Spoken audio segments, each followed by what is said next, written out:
just learned how to do it. He's learned how to do it. I think I'm gonna do it myself. So next Friday, yeah, your wife's telling you to do your job.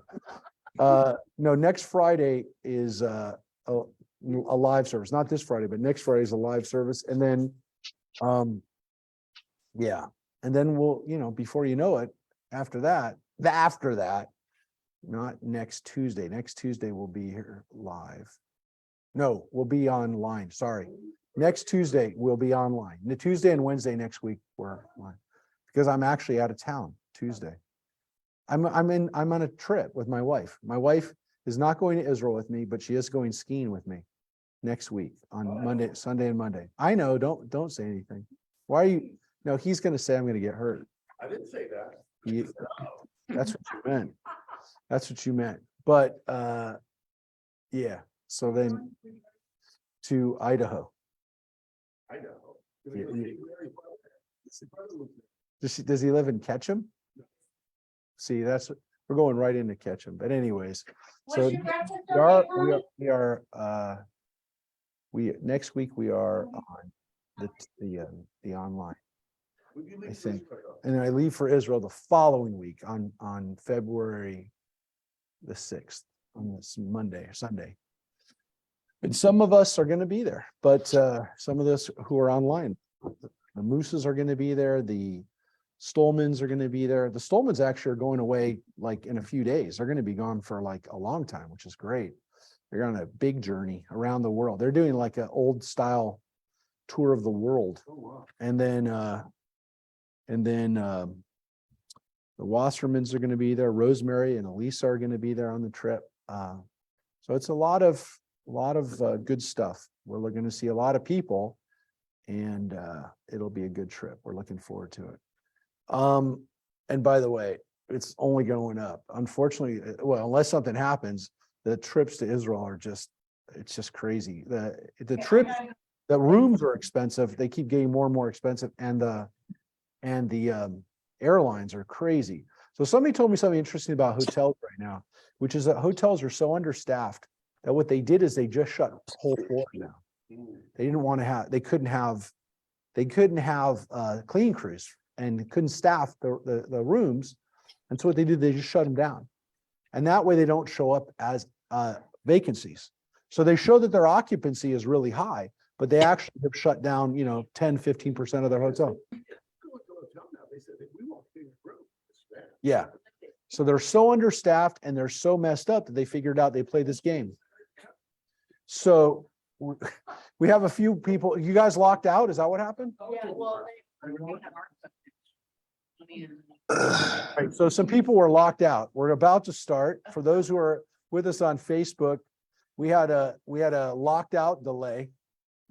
And so we're going to get going this morning. So, but anyways, yeah, our schedules coming up are a little affected by Israel. So in a good way. But as I said, go soon because the prices are not going down. They are going up. But anyways, it's not just Israel, folks. Anywhere you travel, there are companies that are, there are companies all around, travel companies, hotels, all around the country, that are all around the world that are doing the same game. They shut down the floors. They don't show up as vacant. They show high occupancy rates, which allows them to charge the rates. So their occupancy rates are misleadingly higher than they really are supposed to be because they don't have to report. If the room is shut down and not open, it doesn't show up as an occupancy.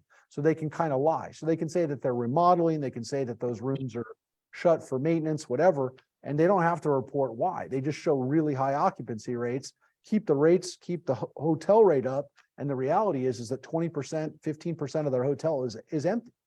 Whole floors are empty. It's a game. There's nothing you can do because it's a game and we're victims of the game. And that's one, like a hotel insider told me about that. But those games are going on all over the place. They're going on all over the place. So people have adjusted to this reality by running things. I'm not saying they're scams because they're not scams. They're business practices. They're running business practices that we're not privy to. So if you don't know, if you're not part of the industry, you don't know what's going on. So if, egg prices start soaring, you're like, well, why are people smuggling eggs over the border now? And there's some game going on, and we just don't understand it. We're not privy to it, and we're not educated. And so we don't really know. And there's no way for you to know about all these industries. There's no way. I only know about the hotel one because I'm sitting there arguing with people in Israel going, how can you charge this much? There's no way you're completely sold out. There's no way. And now I found out, and it's not just Israel, it's Vegas, it's everywhere you go. There's a floor, perhaps an entire floor of your hotel that's empty. I'm being surcharged for a ticket, a speeding ticket I have, 5 miles over the speed limit. Yeah. And I've had one ticket in 50 years, and they're charging me $300 a year For your 3 insurance, years. for your insurance. Yeah, I know. We had a similar thing.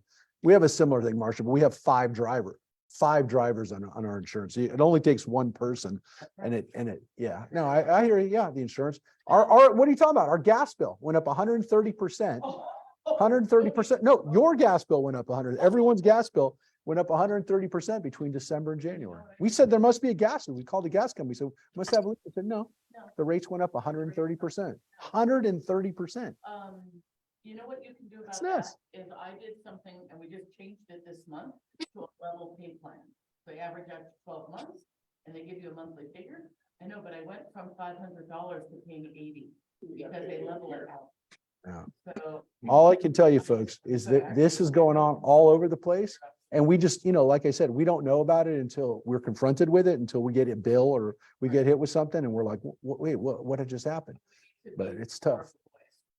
Look, you can definitely educate yourselves. You're right. You can definitely educate yourselves. But again, the most important thing is you can't know everything about everything. Nobody's going to learn every industry. Phyllis does. Yeah, that's true. Unless you're Phyllis. Hey, the hotel rate in Simi Valley in April. Almost $200. Yeah, she's talking about wedding stuff. She's got a wedding. Marcia's got a wedding she's looking at. It was down in Santa Monica. Yeah, it was probably 300. Well, it is a holiday, but But with taxes and stuff like that, it was probably 300. All right, folks, it is a weird world we live in where things are going up and everybody talks about it. Everybody talks about it. They're talking about inflation and talking about that kind of stuff. But well, the weird thing is nowadays, because everything is integrated and everything is connected, it's not one thing, and it's also the things that it's things that we don't understand. It's not simply a plain supply demand or costs have gone up. There's things at play here which we don't understand. Anyways, COVID just accelerated that and put it to a whole nother level of we're not understanding. Yeah, people are gone. Well, let's hope that people still find ways to have a good time. Well, speaking of that, we're actually going to talk about the exact opposite, which is not a good time. We were reading about. Oh yeah, it's true. Where is the Hebrew? Here it is. Here it is. Here it is. Mike says, give me the Hebrew. No, it's important. So last week we finished with Isaiah chapter 3. We talked a lot about Isaiah, and we read just a few chapters, but we talked a lot about who Isaiah was, who the prophets were, Isaiah, what the books of Isaiah look like, who might have written Isaiah. We covered a lot of ground. Today we're going to read a little bit more of the text, but we read enough of the text from the beginning for you to see a certain theme that we have in Isaiah, especially the beginning of Isaiah, which is Isaiah talking about Israel and talking about his people, really more Judah, but Judah and Israel, the Jews, the B'nai Israel, our people, as a fair, he calls them fair Zion. And even when he's not talking about Zion, just the city of Jerusalem, he uses that image, he uses that metaphor for the Jewish people as a whole, as a woman. And we talked about it. We threw out the reasons why, because they're vulnerable, because they're dependent on different military powers, foreign powers, almost like they're hoping that their husband will protect them.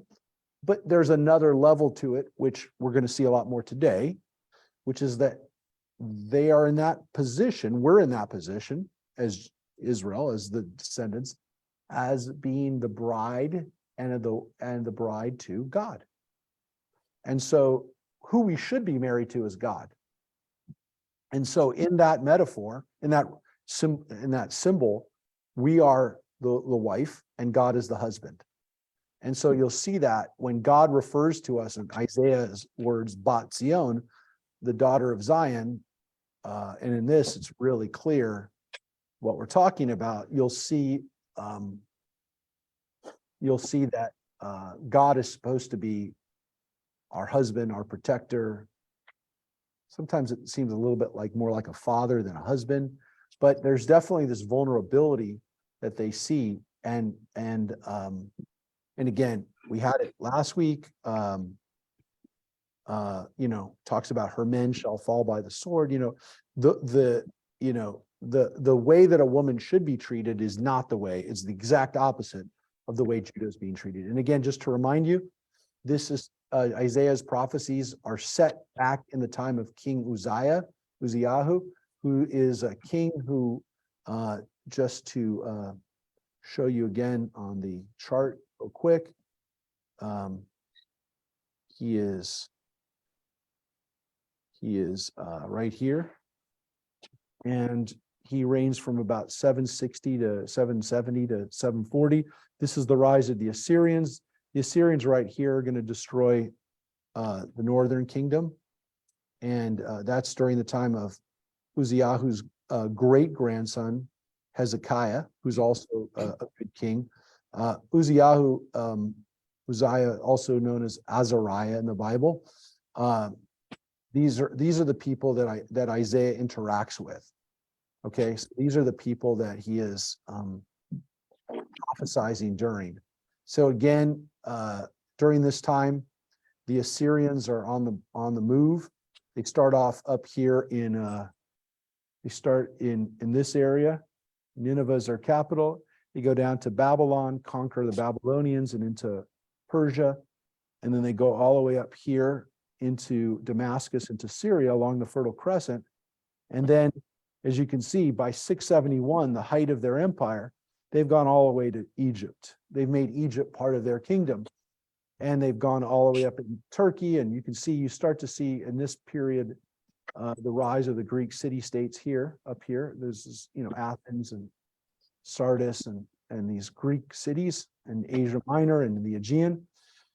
You can see Egypt comes under the Assyrians by this point. And look who's not part of the Assyrian Empire. Judah's held out.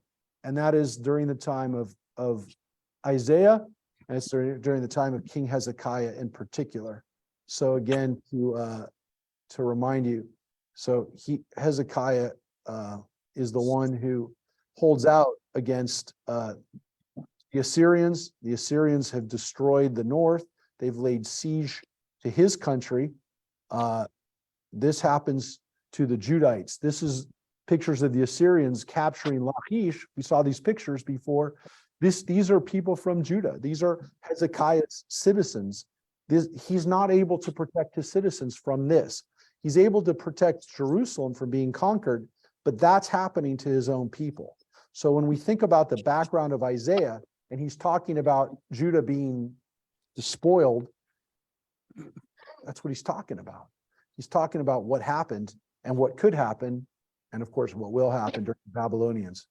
Any questions, comments, anything before we jump into this? All right. Rosemary, if you take it away, this is chapter 4 of Isaiah. In that day, 7 women shall take hold of one man, saying, we will eat our own food and wear our own clothes. Only let us be called by your name. Take away our disgrace. Now, this is specifically this is now a micro version of what he's saying for all the Israelites and all the Judites. I mean, all of our people, which is what happens when a woman is completely alone and vulnerable. And so these are Judean women. These are women of our people that are saying this, which is to a guy, you don't have to take care of us. You don't have to feed us. Just protect us. Let us have your protection. Keep us safe. Now, this is happening on a micro level, actually to people. There are so many men that are being killed that women are without husbands. They're without protection. They're without a home. And so they're coming to guys saying, marry us just to protect us. You don't have to take care of us with food. You don't have, we'll take care of our own food, but just protect us. So that's happening.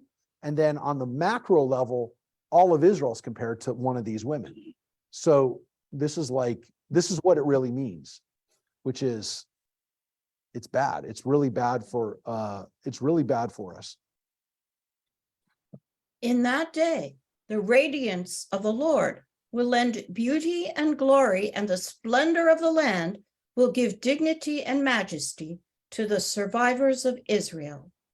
And those who remain in Zion and are left in Jerusalem, all who are inscribed for life in Jerusalem, shall be called holy.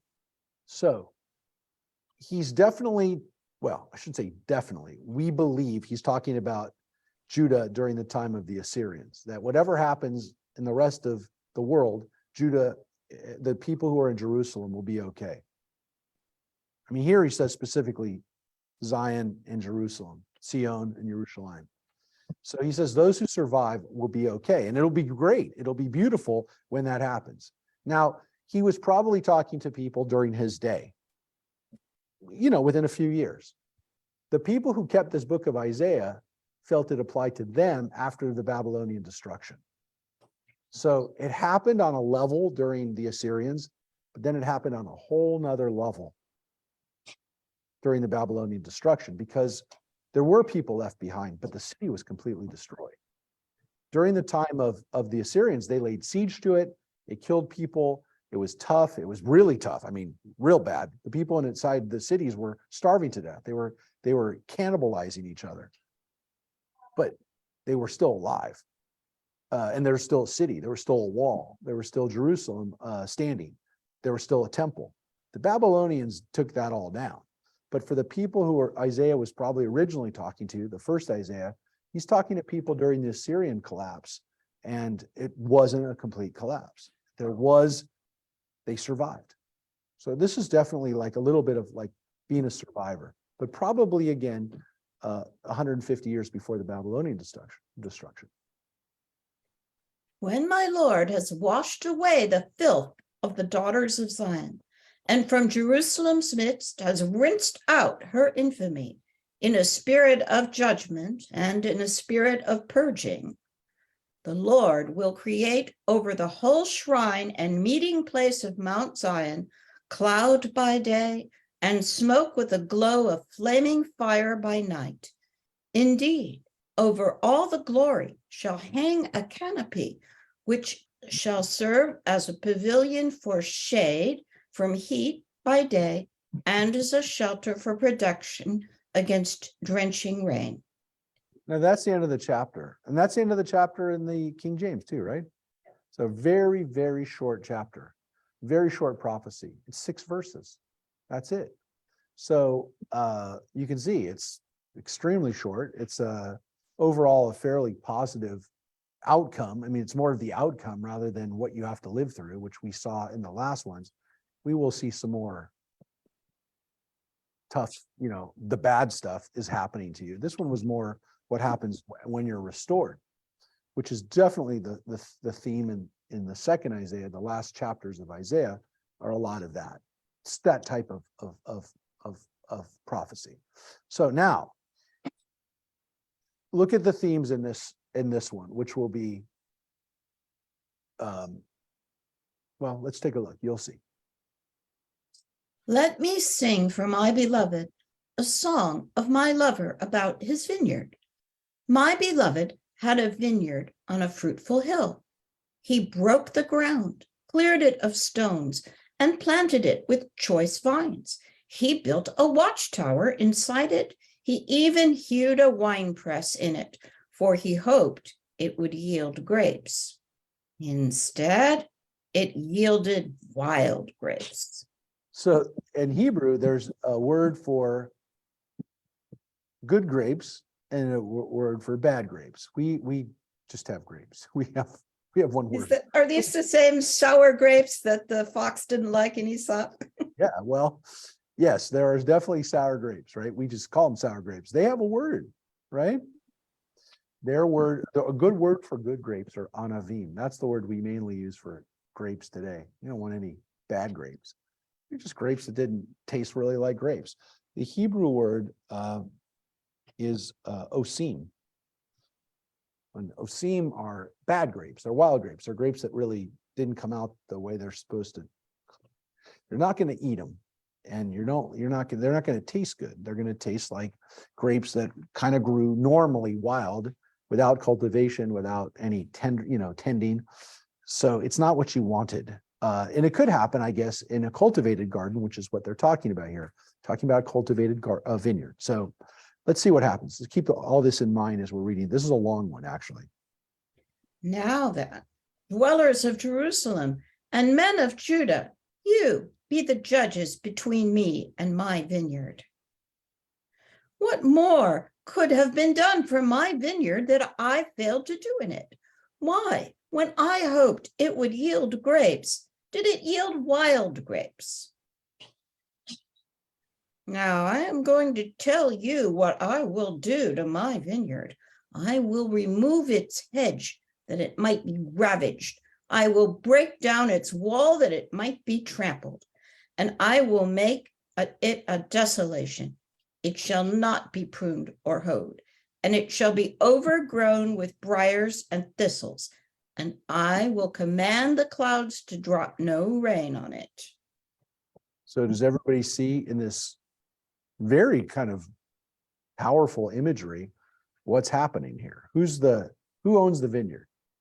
Yeah. And who's the vineyard? Us. Yeah. We're the vineyard. And we didn't turn out the way God wanted us to turn out.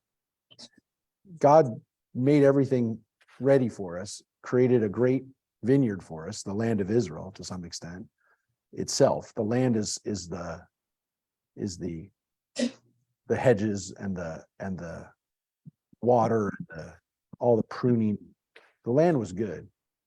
You had all the right setting to be good grapes. And you came out bad grapes. Yeah, we're the bad grapes. We're the bad vineyard, and we're the bad vines. And what's happening now, because we're the bad vines, is that God is now going to remove the protection, and it's not going to be a vineyard anymore. It's just going to be a piece of land, and it's going to turn into a disaster. So if you have a vineyard and you don't take care of it anymore, it doesn't take long for it to get overgrown. Well, leave your backyard untended for a few months and see what happens. It won't look like a person lived there anymore. You just drive up the five and see all those fallow fields. Yeah. So it is, you can actually, you're absolutely right, Rosemary. You can actually see what happens in the Central Valley when people can no longer take care of their fields anymore. Can't afford the water. So it's a whole nother thing. So we are the vineyard that's gone bad, and no longer, there's no reason to keep investing in it. The infrastructure, I'm not going to pay for the infrastructure anymore. Done. For the vineyard of the Lord of hosts is the house of Israel, and the seedlings he lovingly tended are the men of Judah. And he hoped for justice, but behold, injustice, for equity, but behold, iniquity. Yeah. And here's a good example of why we need to have the Hebrew. Thank you, Mike, for making sure we have the Hebrew, because this is a perfect example. There is no way to convey the beauty of this line in English. They tried, and they like your translation, Mary, what's your translation for the last part? He hoped for justice and behold, what does yours say?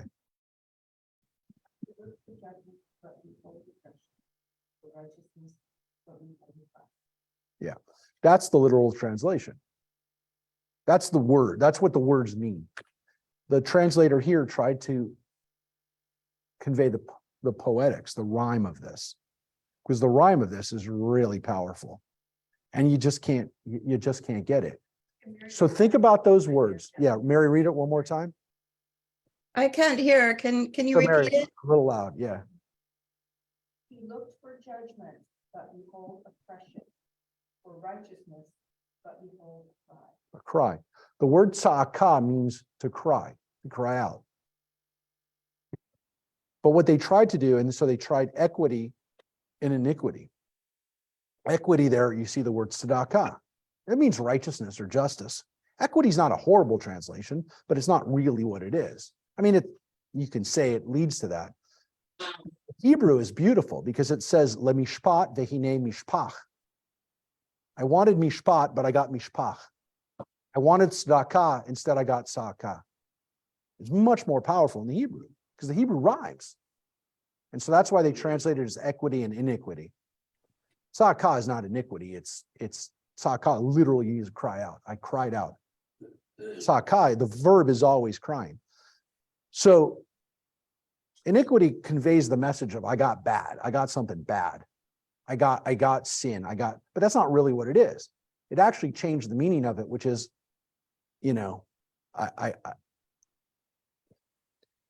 it's just very powerful in Hebrew. I mean, the Hebrew, I wanted tzedakah, I got tzedakah. So that's an example of the Hebrew, the poetic structure of the Hebrew being So in very that, it powerful. Kind of makes it almost like you've broken a rule or a law, but I- the righteousness and the. You had a job to do, which is to create a society that was righteous. Yeah. And again, you But could- the words that you're saying in Hebrew. It's okay. Yeah, the translation here tried to convey the poetics rather than the literal meaning. And it's not bad, but I don't even think justice and injustice really rhyme. I mean, it does rhyme, but it's not a good rhyme. It's I use the same word twice. I use justice and justice. I mean, injustice is obviously the word justice. So it works, but it's not good. It's not like the Hebrew. Equity and iniquity maybe is a little bit better, but it's definitely not even the meaning of the word exactly. So It's a little strained. it's strained, but they tried. And again, this is the job of translators, is to try to convey both the literal meaning and also the style. And in this case, the style is very important because the rhyme in here, when you can rhyme like that, you're like, oh, this guy's good. I mean, that's what rap is all about. I mean, if you said what you said and then you could rap it and then you can rhyme it, then you're like, oh my God, that guy's a genius. He's created an art form with the words. And that's what this is. You just don't, whatever. It's just the problem of translation. And again, why Isaiah is such a beautiful prophet is the imagery. Well, the words obviously are the most important, the message, but the words, the rhyme that he uses sometimes, the imagery that he creates with the symbols. And again, just the style of it is so elegant that people just kind of step back and go, how was this written 2,800 years ago? If someone tried to write this today, they'd have a hard time. Whatever your message is to people, they always need to hear the message. You got to do better. I mean, is that message not important for us today? Why are there two sets of rules for rich people and poor people? Why are there people who we're laughing at, but who aren't being punished for doing what if we lied on an application, we'd lose our job immediately. So why, when people sit back and go, how is this stuff happening? Hey, look, maybe it's not on the same level as destroying your society, but it adds up. And so Isaiah's message is always timely. It's just a question of, is anybody as eloquent? Is anybody getting this message across today? Well, I don't know. Isaiah is, but I don't know. I don't know who is. Look at what he does here. Yeah, you're gonna say something. Yeah, I just take me back on a journey here for a second with history. Our Old Testament was written first and then St. James? Oh yeah, I mean, King James translation is very late translation of this, right? So we're talking about 2,000 years later. And so ours are from who the prophets or whoever it is that's doing all this writing. Who's doing King James? how's Pe- that? people in the court of King James of England Oh, in the England. early 1600s, and that's why we like it, because it's poetic. It's poetic, and it's what we know from Shakespeare, and it's what we know from like beginning to where English starts to sound like our English. King James. So we like it. We like it. I mean, it's also an English translation of the Latin translation of the Greek translation. Oh, there's a little Hebrew. The King James people actually did look to Hebrew scholars to help them. But yes, there were levels of translations of other languages, but they did actually try to get the Hebrew. And in some cases, they tried to capture the poetry. In this example, I wasn't picking on it, but I knew I didn't remember verbatim what the King James was, but I knew that it was much more literal and it didn't convey the poetry and especially the rhyme scheme that Isaiah had. Now watch what he does with his style here, which, maybe it's not your style. I'm sure there were people back then who said, I don't like that style. He has a lot of different styles. Look at this style. This is a style that he does. Nah, those who had house to house and joined field to field, till there is room for none but you to dwell in the land. Huh, that sounds familiar.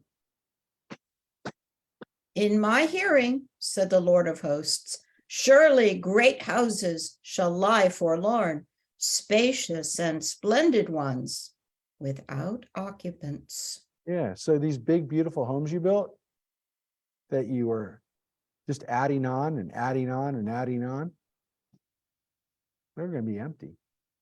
There's not going to be anybody living there. It'll be a ghost town. So all those homes that you took and kept adding to your home and kept making it bigger and bigger, it's going to be empty. Very powerful. For 10 acres of vineyard shall yield just one bach, and a field sown with an omer of seed shall yield a mere ephah.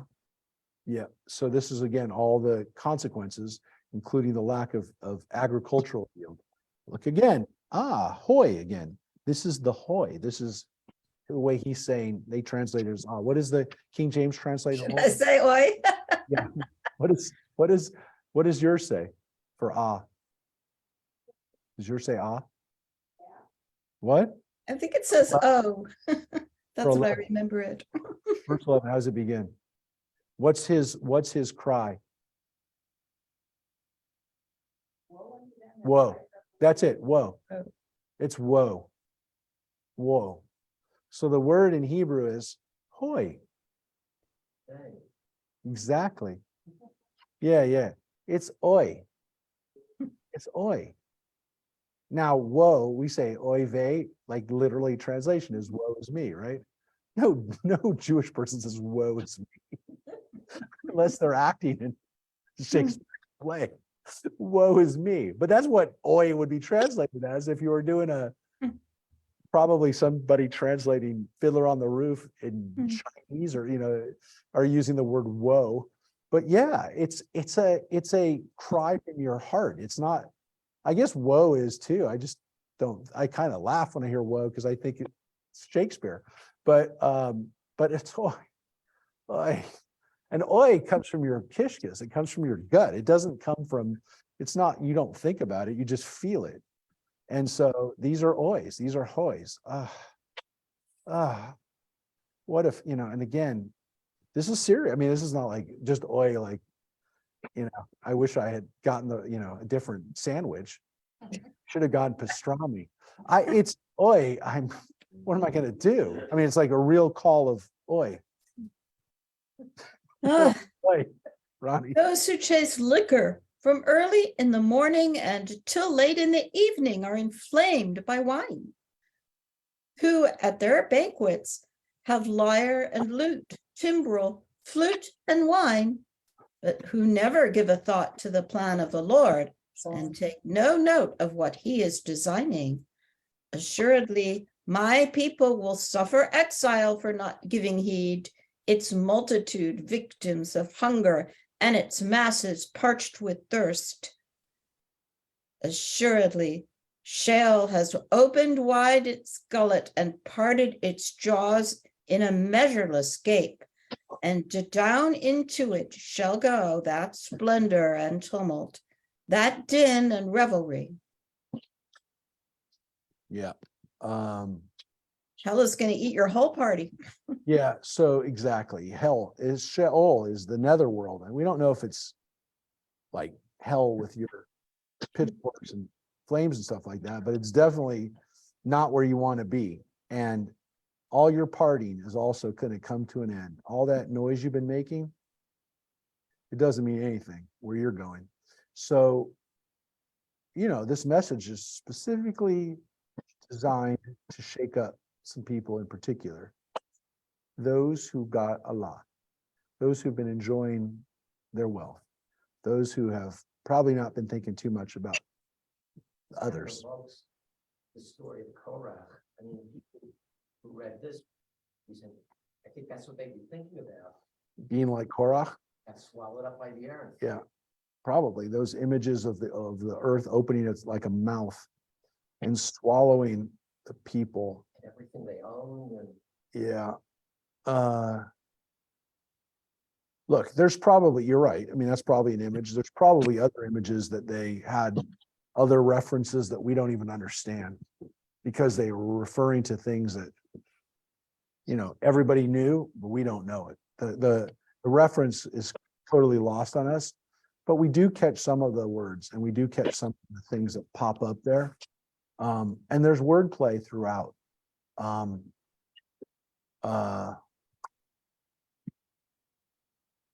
Yeah. Look, it's there's stuff that, again, there's other levels to this or other ways of reading this, references and little nods to certain things that we don't get. I mean, there's definitely some and we don't get them. So there is another level here to this too. Yea, man is bowed and mortal brought low.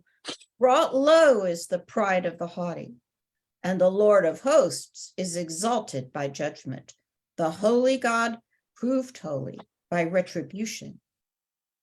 Then lambs shall graze as in their meadows, and strangers shall feed on the ruins of the stout. Yeah, so this is again, what happens when you're driven out of your country? It'll be a free-for-all, and God's gonna do it. This is all stuff God's gonna do it. Those who haul sin with cords of falsehood and iniquity as with cart ropes, who say, let him speed, let him hasten his purpose. If we are to give thought, let the plans of the Holy One of Israel be quickly fulfilled if we are to give heed.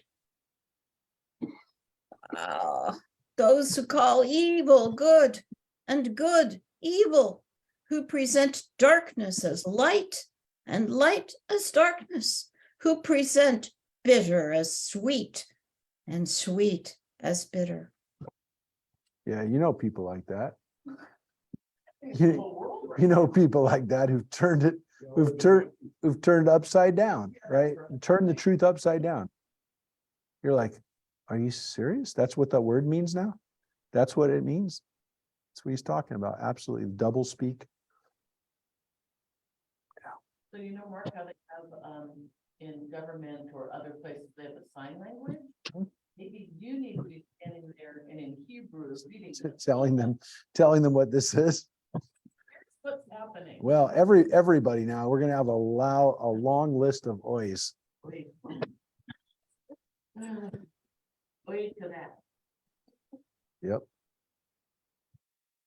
Those who are so wise in their own opinion, so clever in their own judgment.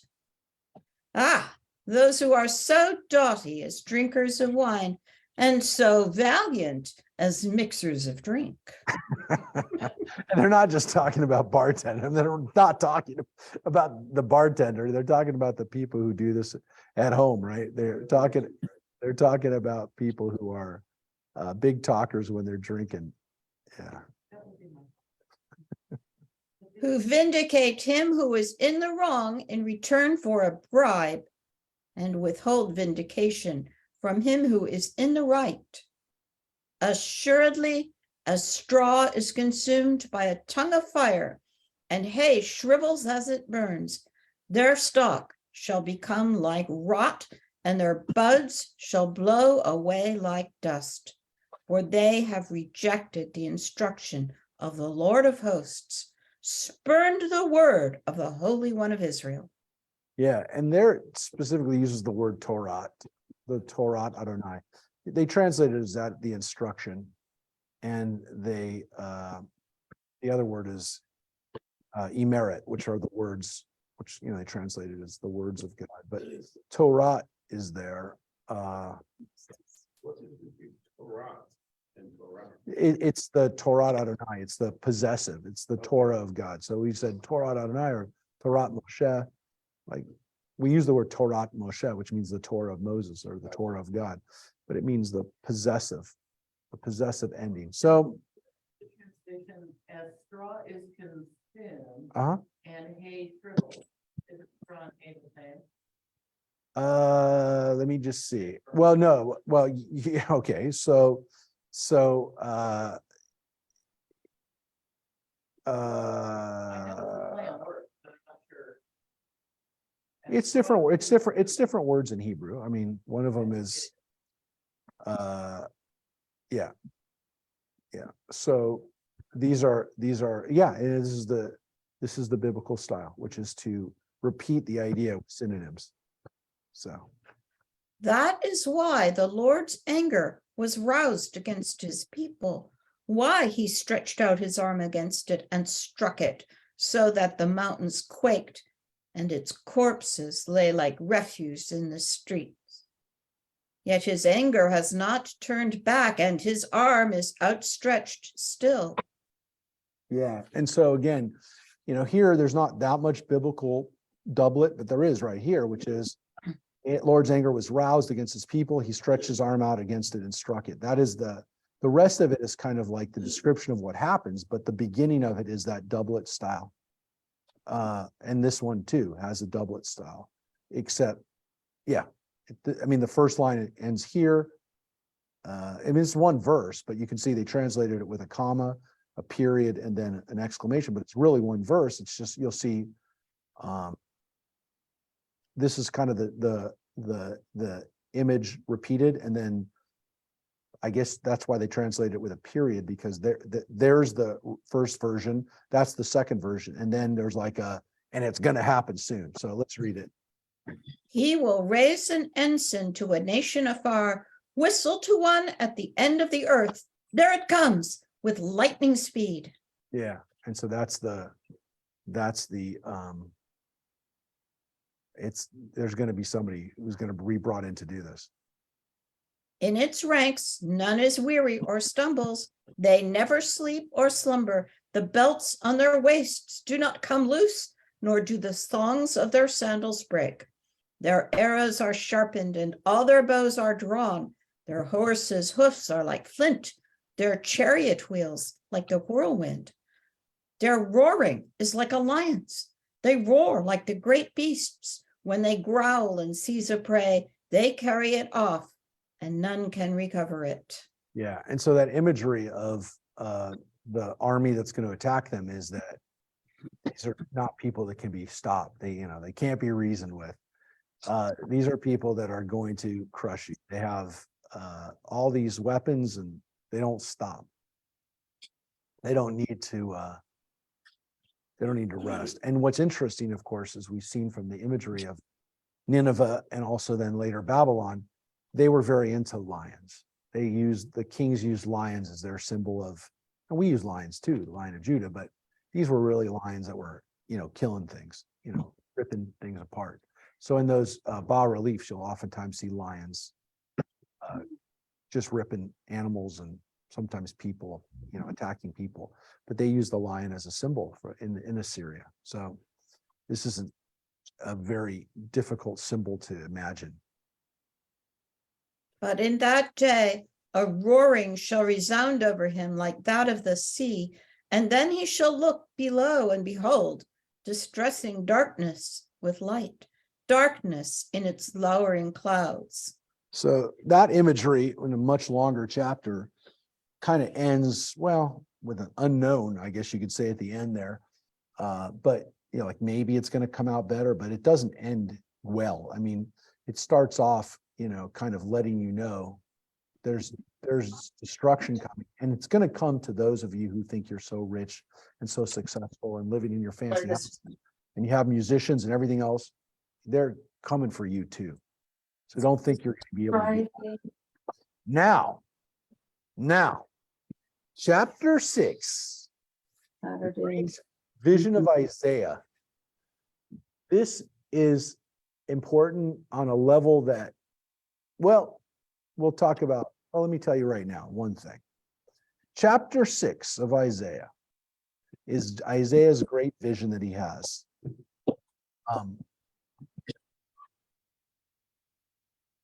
This is such an important vision to people in Jewish history and in the concept of prophets. So first of all, it seems that he actually sees this. He doesn't see it in a dream. A lot of times prophets see things in a dream, but if he sees something right in front of him, that's significant. And he never says here he saw this in a dream. It seems that he really sees what he's about to see. Well, what he sees here is going to be described.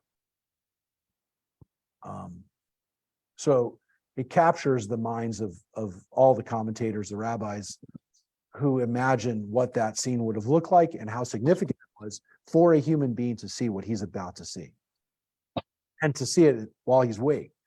He's not seen as a vision, as a unreal series of flashes in his head. He's seeing this in front. This scene is so important that it's used as a haftarah.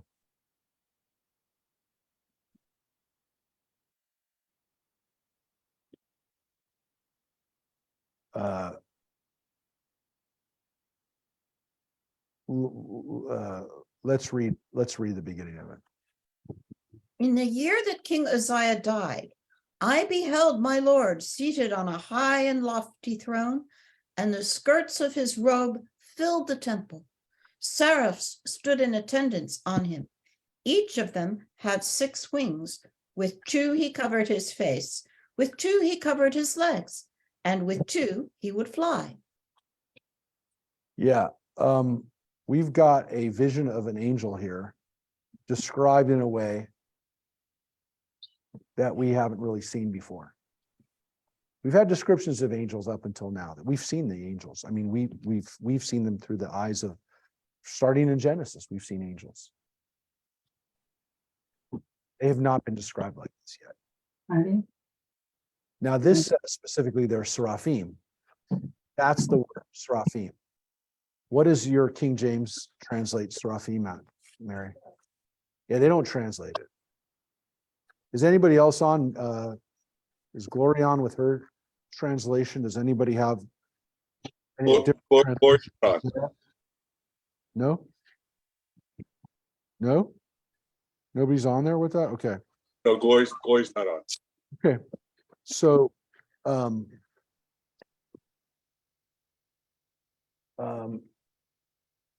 seraphim, we use the word seraph now as an angel, another word for an angel. It's just kind of almost used interchangeably for an angel. It's definitely seems to be in the Bible, there's a word for it, right? Which means that it meant something. It wasn't just maybe like, I want to put it this way. It probably wasn't an angel the way you and I use the word angel, just interchangeably and just say, oh, that's an angel from God. This is definitely an angel from God, but it's not the angels that we've seen up until now, which seem to appear to people, at least when they appear, if they're ever described, they seem to look like a man. Because like in Samson, angels talking to Samson's mom and dad eventually, and he looks like a man. They don't know he's an angel until he jumps on the fire and goes up in the fire. He's definitely connected to fire, but he seems like a human being. There are other discussions or times when Jacob wrestles with an angel. Doesn't seem like he's wrestling with this, because at first he sees him as a man and he starts wrestling him with a man. If the angel had 6 wings and, you know, could fly, he probably isn't wrestling him. So this is not the angels that we've so far, at least we've never had one described like this. This is something that maybe again had some, you know, human, had legs, Well, not sure if he's covering his legs or his privates, by the way. I want to tell you. We don't know from that description whether he's covering all of his legs or he's covering in the pictures. He's usually, when I say pictures, if you see depictions of this, he's oftentimes covering his legs, but it could be he's just covering his privates, just so you know. But whatever. He's got 6 wings. That's a lot of wings. That's a lot of wing. And we don't usually think of angels like that because, like, even if we see an angel like in Lucifer or any of these TV shows that we've seen angels in, they have 2 wings. Look like bird wings, big bird wings. Beautiful bird wings in some cases, but they're still bird wings. This is not a bird, just a bird. I mean, Yeah. maybe, the writers were familiar or had some kind of influence from pagan and Greek. Oh, for sure. Well, probably not Greek, but pagan for sure. You know, because they're the gods have all kinds of, physical presentations and some of them have wings. Yeah, Also- there's no question. The issue is that all I'm saying is these are not, this angel does not look like the angels that you're thinking of. Only because it says flat out there's 6 wings. And most of the angels that you've ever seen in a TV show or movie or whatever, a picture, don't have 6 wings. Remember, we were doing Midrash, and we were reading the. Is this the first time that we have angels explicitly having wings? At all? Ooh, that's a good question. That's a good question. Yeah, because when it says the angels are going up and down the ladder in Jacob's It vision, doesn't say, yeah, they need a ladder. They don't have wings, right? they have wings are using a ladder. So assumedly they need a ladder because they don't have wings. It's a good point. Interestingly, in the imagery, the pictures that are usually depicted, they do have wings. They're just Yeah. going up the ladder. But But you're I right. think maybe that's a back formation and maybe when they wrote it, they didn't think of them. On the other hand, the ladder may not be literally a step ladder. It could have been like a place where they go up and down. Today, That's they true. had an escalator. Maybe if they saw aliens going up and down, it was one of those tractor beams where they go up and down. Who knows? The word sulam in Hebrew, which is the word they used, is the only word they could come up with to go up and down, which was a ladder. So Ronnie, what were you saying about the When we read that Midrash? I had an art history teacher who said that all across the world, the bird imagery comes into art as people transition out of nomadic and pastoral existence into settled agriculture, and suddenly what the weather is doing is very important to them, and they need divinity relocates itself from the earth into the sky. Oh, interesting, because of the rain. Because they need the rain and the sun to be, Oh, that's they can't move to, they have to stay where they are and hope that the weather comes to them. that's interesting. So the wings are So the wings and the bird helmets and things like that all come in as. yeah. Again, they're also human beings don't usually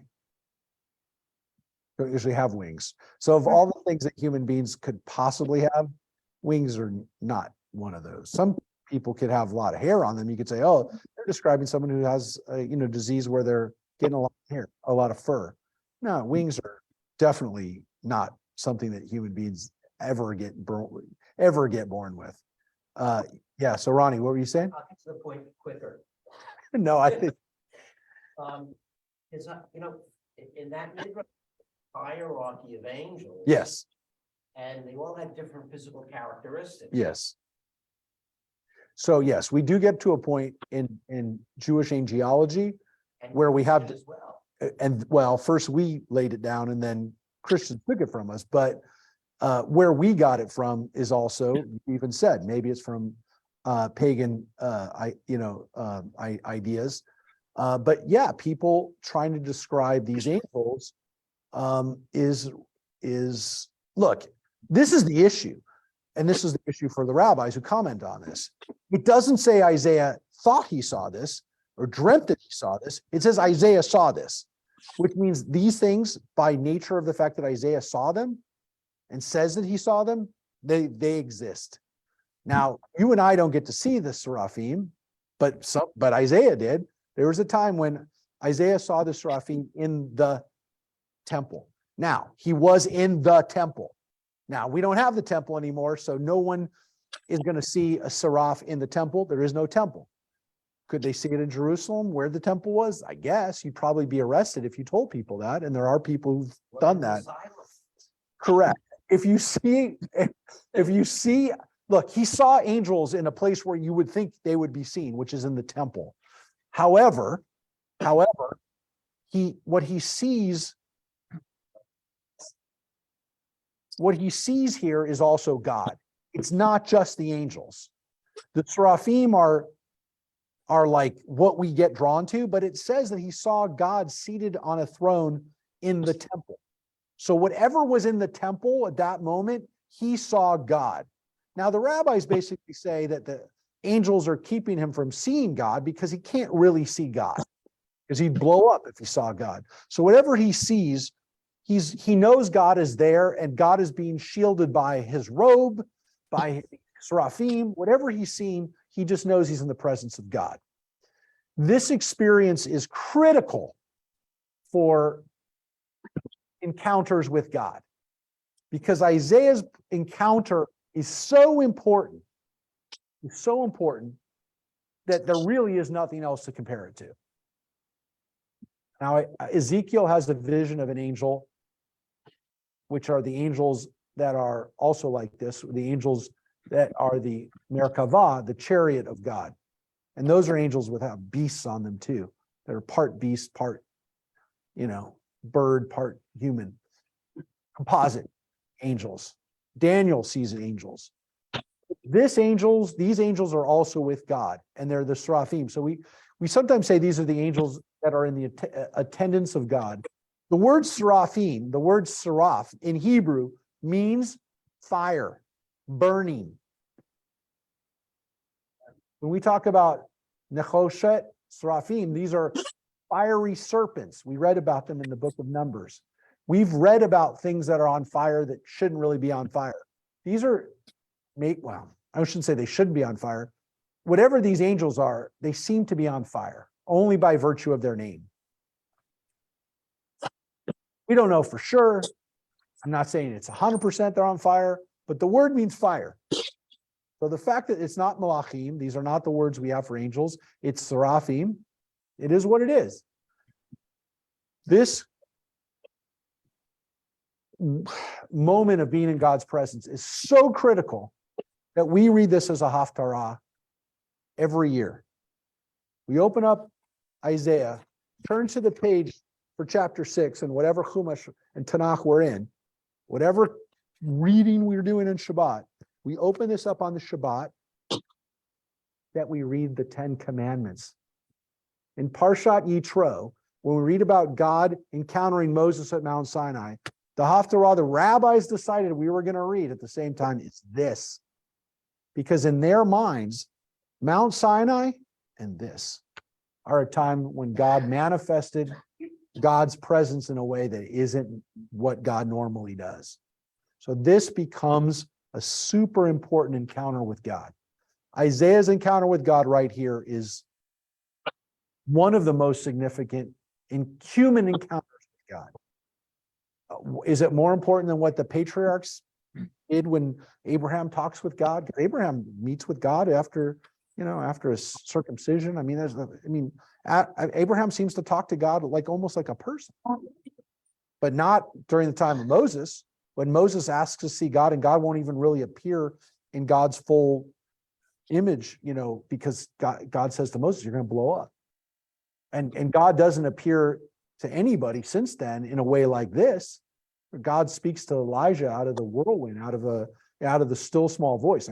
God's there, but he doesn't speak to him until he's in the small voice. This is something different.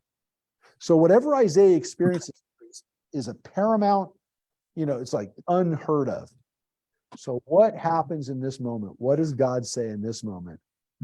And here's the line that we say every time we get to the Kedusha in the Amidah. And one would call to the other, holy, holy, holy, the Lord of hosts, his presence fills all the earth. And that's the word. V'krazeh elzeh ve'amar. Kadosh, kadosh, kadosh. Adonai Tzavaot, Meloho haaretz kevodo. Those are the words we say when we do the Kedusha, and we rise up on our toes and we Why? speak like the angels, because we become angels in that moment.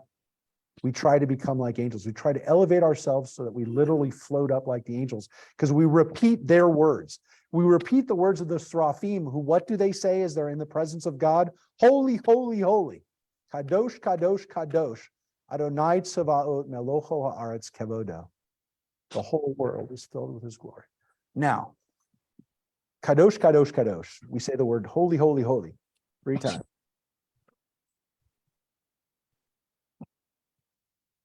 That's Always reminds me of my grandfather, Dr. Morris Fishbein, because he used to just sing that to himself. Sometimes he'd go, holy, holy, holy Lord God Almighty. Not wow. when he was in a good mood.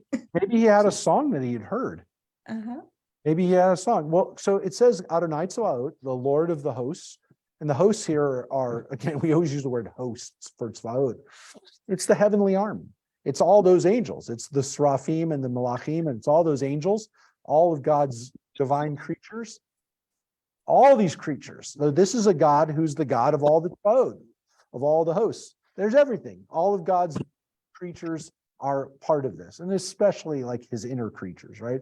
I guess we're part of God's army too, but that's what the word tseva means. It means an army. We don't think about the word host, but that's what it means. It's your battalion. It's your army. It's bigger. Yeah. And it's bigger than just 10 guys, right? It's bigger than a platoon. It's a big group. And that's the word in Hebrew I told you. For the Israeli army is called the tseva. It's the Tseva, it's the army of the defense of Israel, which is why we call it the Israel Defense Forces. It's not the word army, it's the Israel Defense Forces. It's the forces of God. He's the God with his forces. But look at how beautiful this line is if you really think about it. And this is one of the things that I think if you take away one thing today, God is appearing to Isaiah in the temple, in the holiest place in the whole world. There's no place holier than this place where God is literally sitting on a throne. Like there was an image of God sitting on a throne in the temple, which, by the way, is part of the reason why it was the Holy of Holies, because God could come in there and fill that place up with God's presence, and you and I can't be there because that's God's place. So God is in the temple and God is in God's place. God's filling up the place. But what does Isaiah tell us here? The angels are not saying God is in the temple. God's everywhere. God is everywhere. You think God is in this temple, but God is everywhere. The whole world is filled with God's presence. The kavod of God is everywhere. It's not just in this place. So the line is really, really powerful because it's spoken in the exact place where you wouldn't expect it to be said. If the angel said, here's God's home, here's where God is, you can find God right here. That's what you'd expect. The angel said, you find God everywhere. The whole world is filled with God. So this is a very important idea that, again, we shouldn't just blow over this, because in the ancient world, most people at this time, 99% of the people, at least everything that we found, indicates that people believe that God lived in a certain place. God lived in that place, in that city, and God's temple was in that city. And we're different gods. And they were different gods in different cities. And your God in that city was different from my God. Your God's fine. But And we this, can't do that too, right? Every nation. has for their own God. sure, the fact that we even had a temple to some extent is a nod to this idea that God has to have a special place. But did people really believe that? And I want to tell you something. Isaiah definitely believes that Jerusalem is a special place. Don't get me wrong. He lives there. According to what we know, he's part of the royal family. He's part of the priestly family. He's totally locked in to the power structure here. I mean, that's what we read last week. Isaiah is completely part of this. He's not telling people don't go to Jerusalem, by the way. He's not telling people the king is not a real king. Everybody's a king. He never says that. He's not like that. He's part of the power structure, but he also that's why what he says is so big, is he says the whole world is filled with God. God can be found everywhere. The whole earth is filled with it. Look, it's such a powerful line, which is why we say it every time we do the Kedusha. It's the reason that this is singled out to be read when we read the 10 Commandments as a special haftarah. One of the most astounding moments that I ever saw on TV. And I taped it, but I recorded it and I had it on VHS for years. I would pull it out just because I'd be like, did I really see that? I remember about 25 years ago when we still had VHS, I was watching the Grammys when the Grammys were also like not 900 Grammys, everything you can imagine, but there was like Grammys and those were really big artists. I remember Carlos Santana won a Grammy and he hadn't won a Grammy if he had won a Grammy, it'd been 30 years. He came up, this was the album he did with a bunch of other people. He did collaborations with big people, Rob Thomas and Michelle Branch. It was a great album. He came up, he accepted his Grammy. He said, Kadosh, Kadosh, Kadosh, Adonai Tzvaot. And he said it in Hebrew. He didn't say it in English. He didn't say it in Spanish. He said it in Hebrew.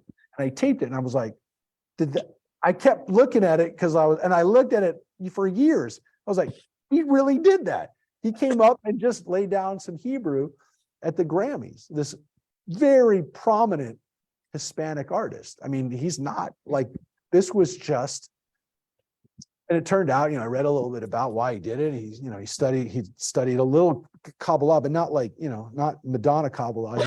He studied like, he read texts and he was reading Zohar and he was really trying to understand the text on his own. He was still Christian. I mean, he's still Catholic. It's not like he converted, but he loved this image and, he brought this imagery to his life. And when he said it, it was weird because like in that moment, I'm like, oh, he said it because he wants this moment to be holy. He wants this moment. He wants to recognize this moment as he's in the presence of God, even though, he's being recognized. He's humbling himself and recognizing that he's in the presence of God by repeating what the angels said, which is what we do when we say the Kedusha. Because as much as we're raising ourselves, we're recognizing that we're in the presence of God and we're humbled by that. We're humbled by that experience. So what does Isaiah see and hear? He hears the angels. They say this, the Seraphim say this. And it still shakes us years later. Hundreds of years, thousands of years later, these words still shake us. Watch this. The doorposts would shake at the sound of the one who called, and the house kept filling with smoke. I cried, woe is me, I am lost, for I am a man of unclean lips, and I live among a people of unclean lips. Yet my own eyes have beheld the King, Lord of hosts. Yeah, so he's completely humble by this experience. He's like, I don't deserve to be here. I'm definitely not worthy. And the rabbis do have a little issue here with his going a step too far, which is that he says the people have unclean lips. It's one thing for God to say it. God gets protective of the people when other people say it. So there's actually a midrash here that his lips get punished. So either they get burned a little bit right here is one midrash. There's actually a later midrash, which we'll come back to. Just remember this part here, which is that his lips are, there's an issue with his lips, and that he said that the people have unclean lips. So look, I mean, at a basic level, and we recognize that, he's just basically saying, I'm not worthy, right? I'm not worthy. And that's what he's, and our people aren't worthy, but yet you've come here to talk to us. So. Then one of the seraphs flew over to me with a live coal, which he had taken from the altar with a pair of tongs. He touched it to my lips and declared, now that this has touched your lips, your guilt shall depart and your sin be purged away. Yeah, so it seems like that's all good, like he's clean now with the burning, but It's interesting that the seraph needs to pick up the coal with the tongs. with tongs, right? He's on fire, right? Well, Right. there's fire and then there's fire. And this is fire that is so hot that even a seraph can't touch it. And that's what's in the midrash, because they actually asked that question, Rosemary, why is the angel need something? Why does a fiery angel need to touch it? So this is so hot that even the angel needs to touch it with tongs. And there's other interpretations that it's because the angel couldn't touch it, if he's so close to the angel, he can't touch him. There's different ideas about why the tongs, but it seems like everything's okay after after he gets touched by this. The rabbis aren't so sure, because while he gets cleansed by it, there's also this idea that it's not, it's maybe there's still some problem by this. So it seems like it's all good. Your guilt is purged away, you're burns it away, the fire burns off the bad parts, maybe not just the bad parts. So that's part of the problem here. And we also have that wonderful midrash that harkens back to with Moses, right? With the hot coal, when he touches the coal, when the angel, you know, when Pharaoh is trying to see whether he's going to try to take his kingdom, and he puts some gold and some coals in front of him, and Moses is about to reach for the crown or for the gold, and the midrash is the angel at the last minute moves his hands over to the coal, he touches the coal, and then he touches his mouth and he burns his mouth, which is kind of a version of the coal to the mouth thing. So, so we know that Moses had well, Moses says he has a speech impediment. So the rabbis say, where did it come from? And so they wrote this backstory of this. Must have come from here, though, the back. It's definitely influenced by it, because the midrash comes after, probably. But the idea that the king, the Pharaoh, tries to see what the boy is going to become. You know, this is all part of a bunch of stories about Pharaoh and Moses and baby Moses. Now, we don't have that in the Torah because it just says Paro adopted him, but the Midrash has a bunch of legends about baby Moses, which are very connected to the stories about baby Jesus, including a beautiful Midrash that there was a star in the heavens which alerted Pharaoh to the idea that there was a baby that was going to be born to take his power, which is why he killed all the babies, which of course also happens with King Herod and Jesus. But that there's a star that tells him that, which also harkens back to the Star of Bethlehem. So these images, there's probably common sources for lots of these stories, and they may not have even been Jewish to start with. But yeah, this is a theme we also have, which is the fire to the tongue. So he did this to Moses before he knew what that was, right? What? The Pharaoh. The Midrash is the Pharaoh did it. It's not in the Torah. It's all Midrash. The Torah doesn't tell us anything about it. What was the Pharaoh trying to get? To make sure that this wasn't, so Pharaoh is always thinking that someone's trying to take his power. The problem is that, like, he doesn't understand. He just thinks that, like, it's a usurper who's going to kill him and take his throne. He doesn't what he doesn't realize is that taking his power isn't becoming king. It's taking away the Jews. It's the 10 plagues. It's the punishment that Egypt's going to suffer. It's not that Moses really is going to ever take his throne, but he thinks that's what it means. And that's a similar kind of like weird thing that Herod has, which is this obsession that he's going to lose his power and that Jesus is really going to take power from him, which of course is the lesson in Christianity was Jesus didn't care about the earthly throne. It was the heavenly throne that Herod really had to worry about. Look, that King Herod died by the time Jesus was a 30-year-old man. It was not even an issue by the time Herod was when Jesus would have been threatening. Jesus was a baby, was 6 or 7 when Herod died, based on the calculations of the calendar. Was not his, and his sons, Herod's sons, never were as powerful as him, so it didn't really even affect his sons. But Herod, you know, according to the Christian Bible, was told there's a king that's going to take your power, and he killed all the babies, which is the slaughter of the innocents, there's a Christian story about that and a gospel story about that. And then on top of that, there's this idea that, again, a star will tell that the king was born. And then, of course, the issue of what does that king actually want? Look, the issue is we know for a fact from Josephus that Herod killed 2 of his sons because he thought they were going to take his power. So he didn't have any issue killing people, including his own family, if he thought they were going to take power from him. So the stories all work because kings did that kind of stuff, and especially people like Herod. The Midrash was written after Herod existed, and so there was basis for it. It wasn't just like a pharaoh would do that. Anybody could do it. All right, so it seems like here that this is a cleansing. The Midrash isn't so sure, and as we said, there's a there's a weird, powerful Midrash about what happens to Isaiah later with his lips. You want to say something? Oh, okay. So here we go. Then I heard the voice of my Lord saying, whom shall I send? Who will go for us? And I said, here am I, send me. And he said, Hineni. Hineni.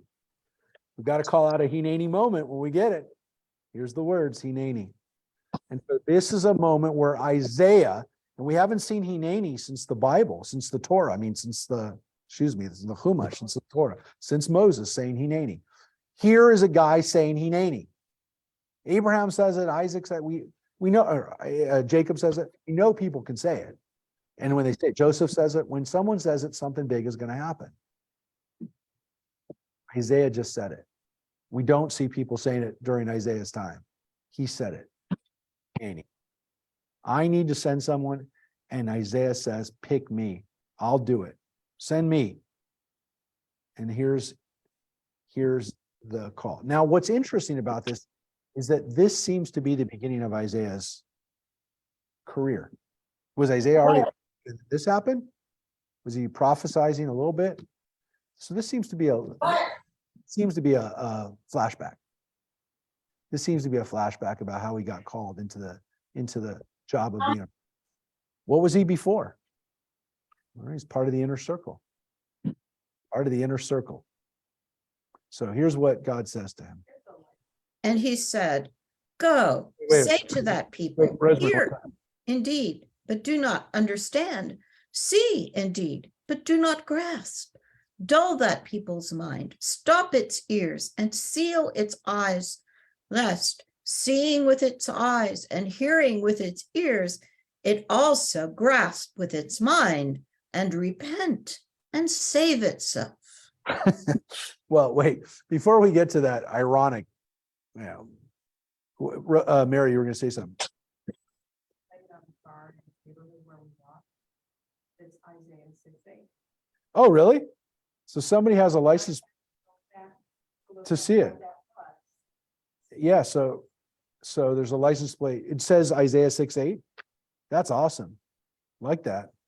Isaiah 6:8. So that's somebody with a license plate that's saying, Hineni, send me. That's pretty wild. So look at this imagery here. Where God says, the people, make the people not pay attention. Because if they pay attention, they're going to repent. Now, that's kind of like reverse psychology, right?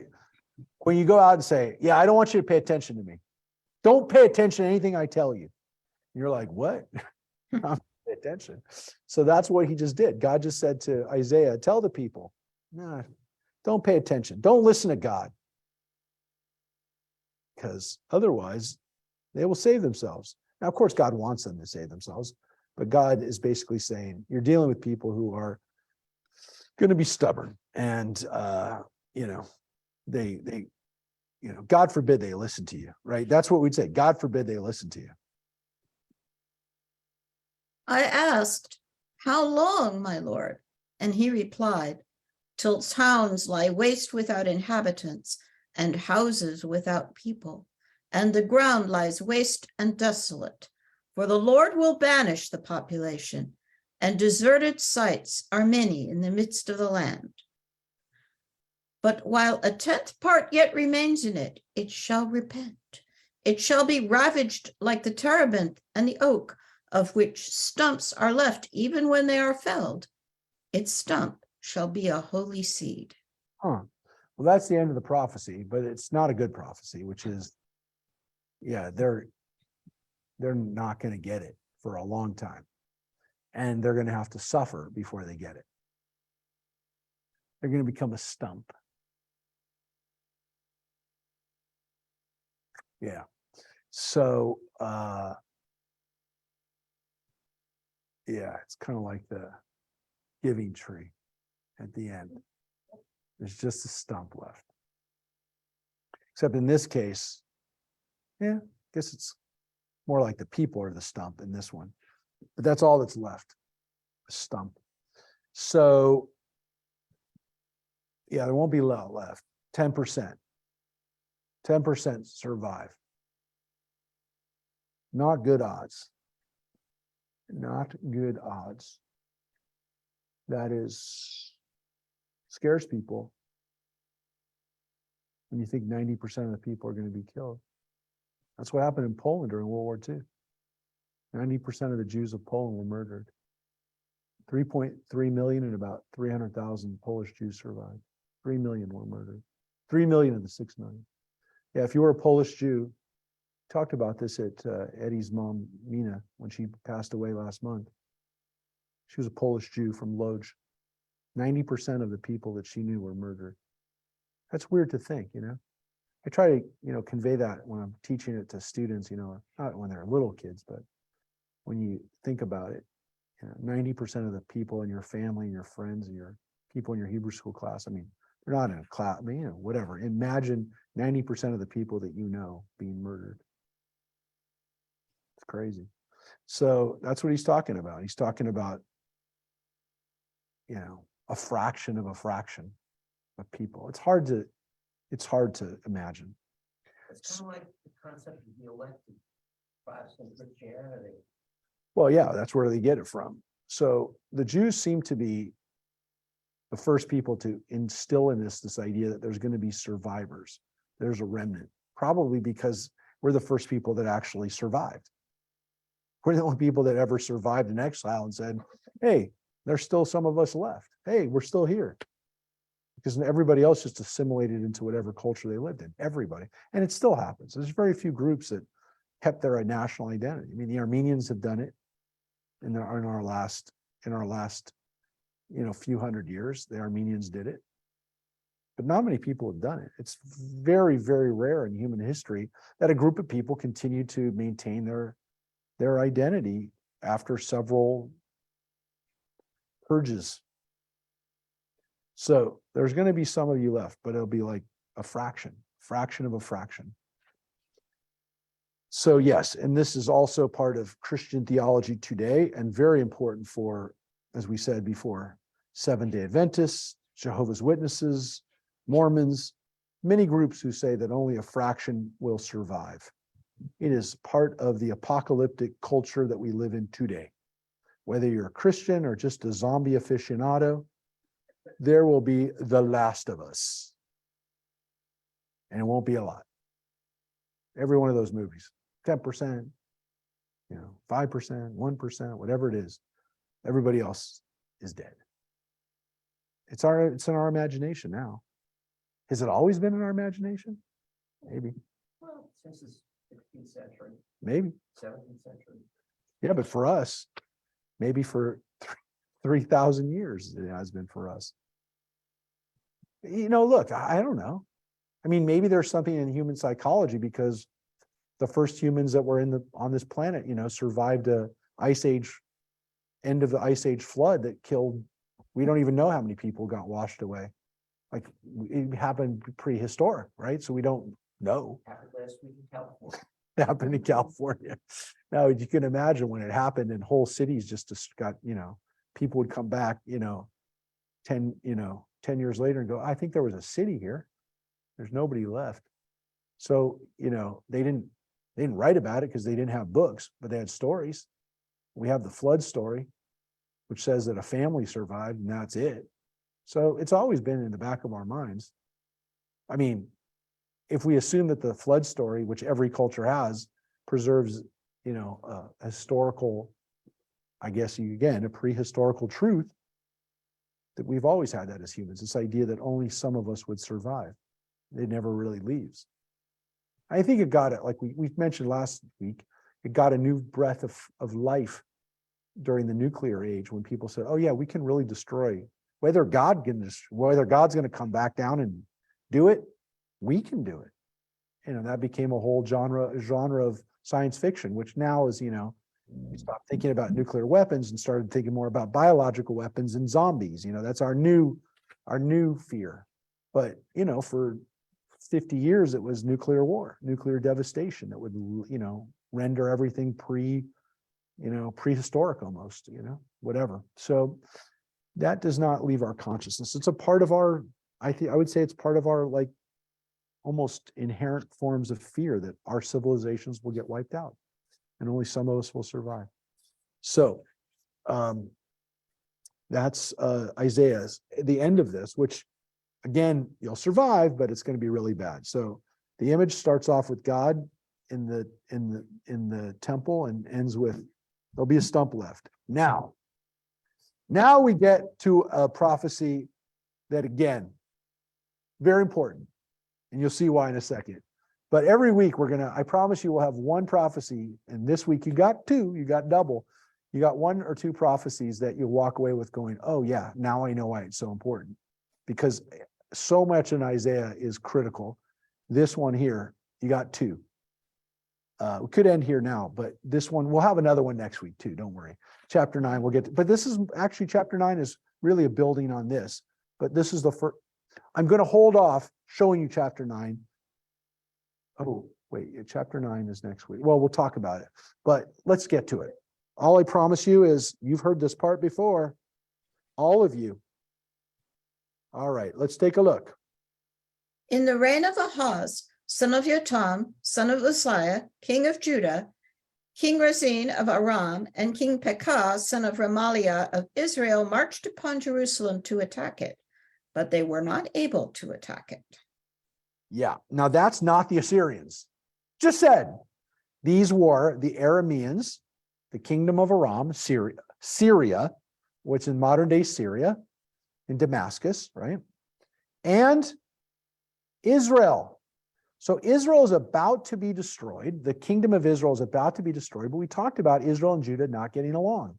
And specifically in this situation, taking advantage of the Assyrian problem, the background of that, the kings are fighting against each other.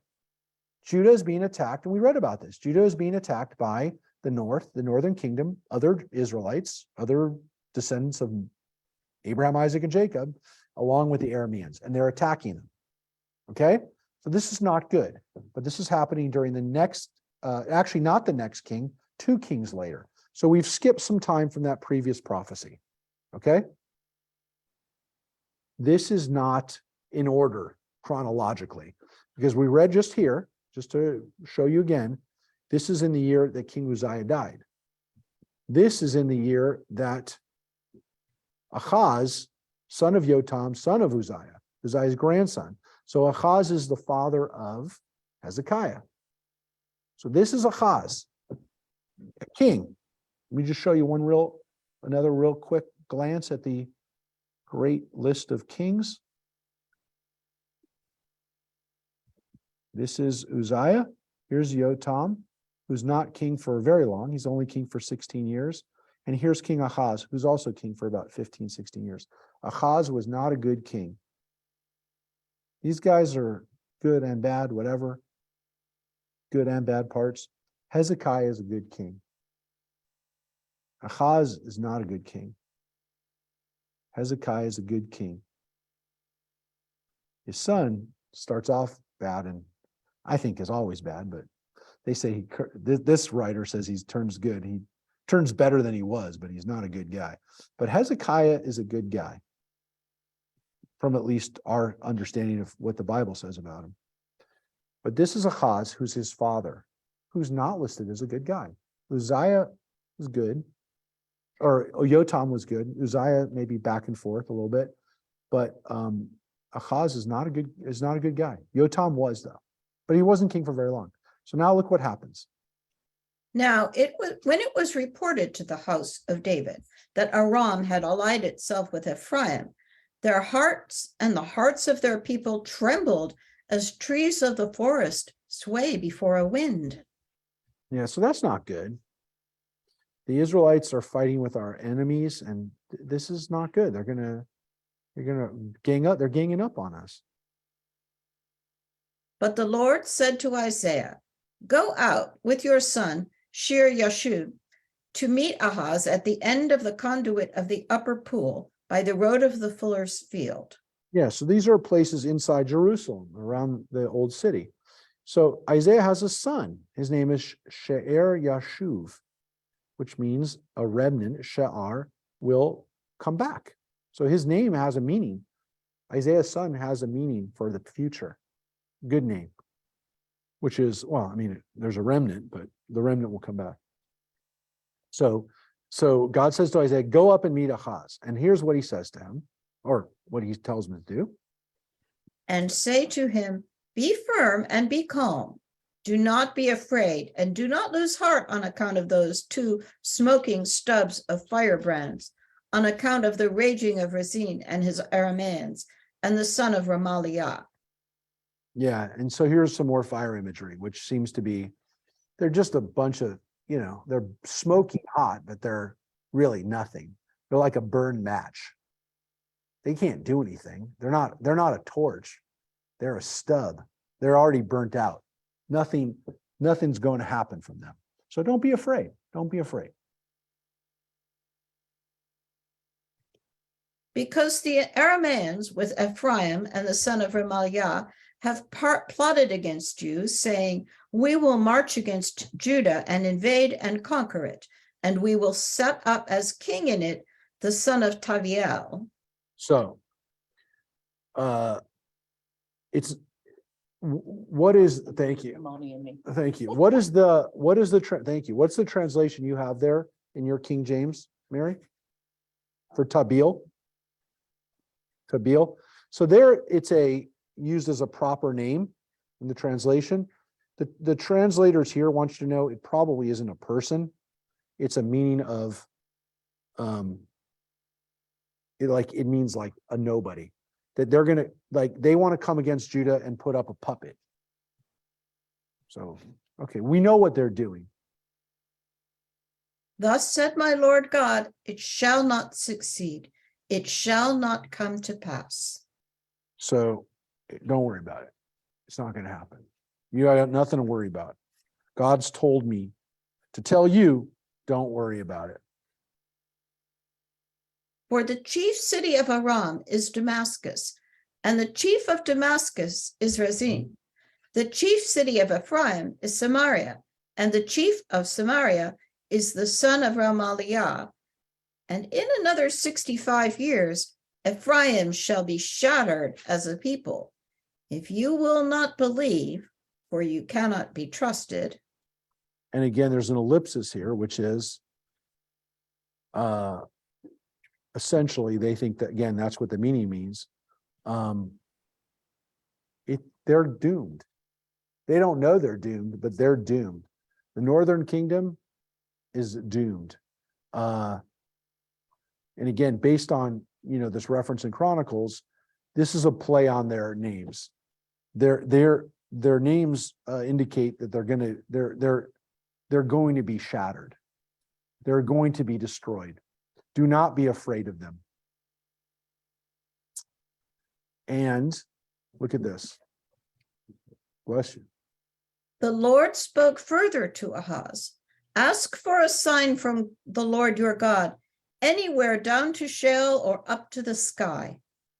So,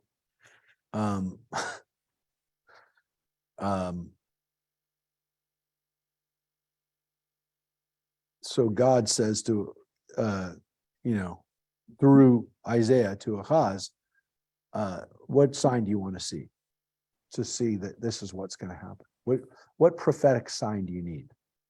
But Ahaz replied, I will not ask, and I will not test the Lord. Listen, house of David, Isaiah retorted.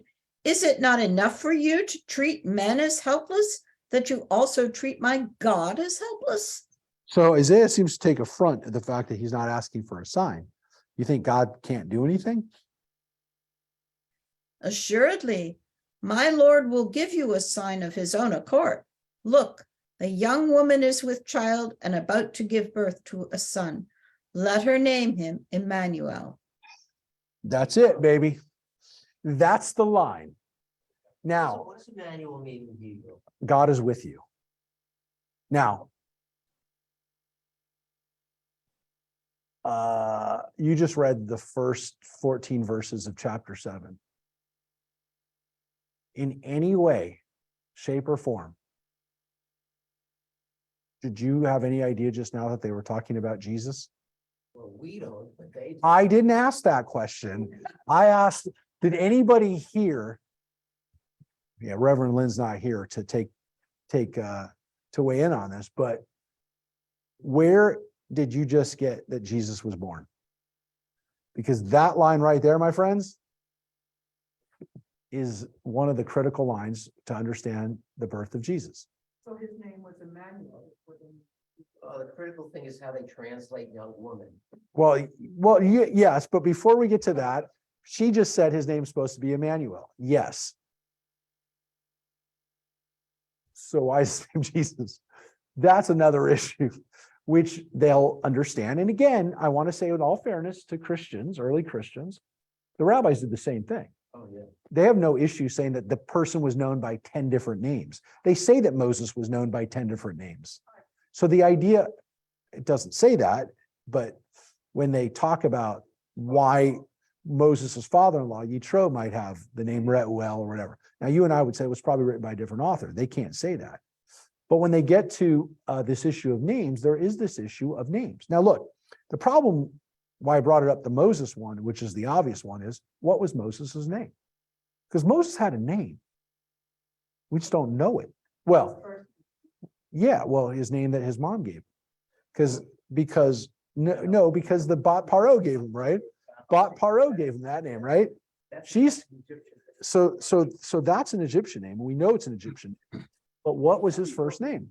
So the rabbis asked that question, what was his name? So the idea that a baby had a name and then had another name, it's possible that there were other cases of it. In some cases, probably wasn't important.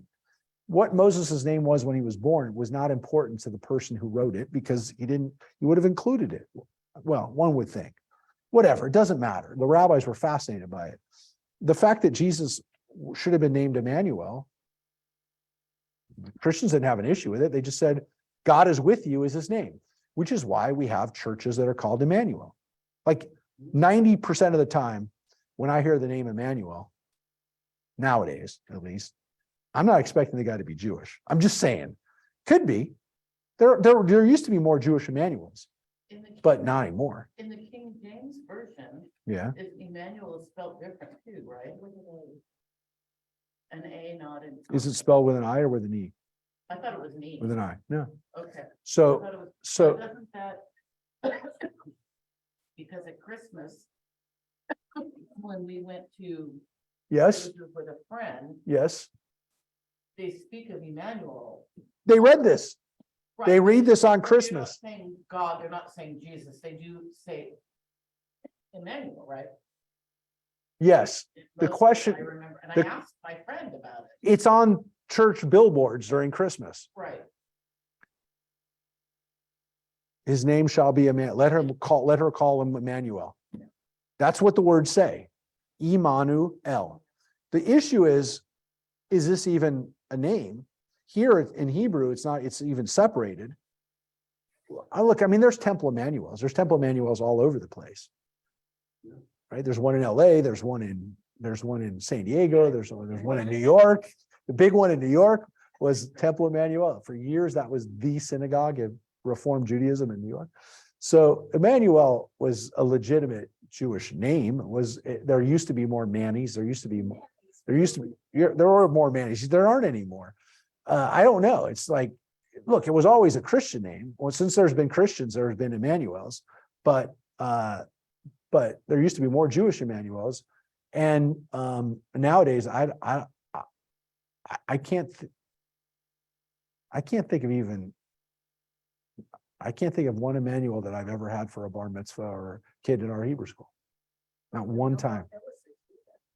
No, but there's also, those are English names that have, go in and out. You never know, Phyllis, could come back. But Emmanuel is what it seems as though the baby's name is called. Now, King Ahaz does not have a child that we know of that's name is Emmanuel.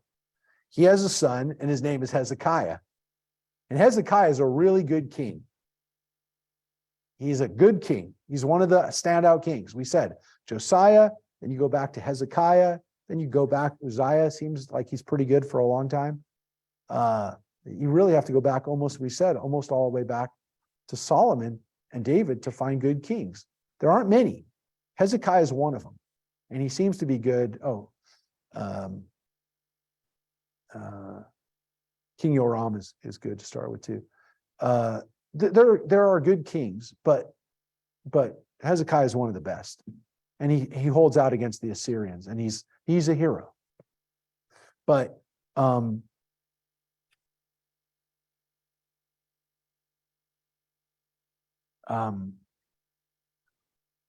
this is a critical idea for Christians, that The strange there's a thing kid is- that's going to be born and is wrong. Oh, I was just going to say, what, so you finish what you were going to. The strange thing is, you said this is a flashback, so it's not really a prophecy of the future. It's description of the past. No, the Seraphim vision of 6 is a flashback. This could have actually been real time because Isaiah doesn't live much beyond into Hezekiah's reign. So this could be towards Isaiah's end. This is jumping around. Chapter 6 was 30 years before, 32 years before. This is somewhere in the time of Hezekiah. So he's not giving this prediction that Ahaz is the protagonist in this. It's worse than that. It's worse than that. I'm going to get to that in a second, but let's first go back to your other point, which is this translation right here, which is how do we understand this line right here? A young woman is with child. What does the King James tell us? A virgin shall. Yeah. And here we have a major problem because for 2,000 years, there's been an argument over whether this is a virgin or whether this is just a young woman.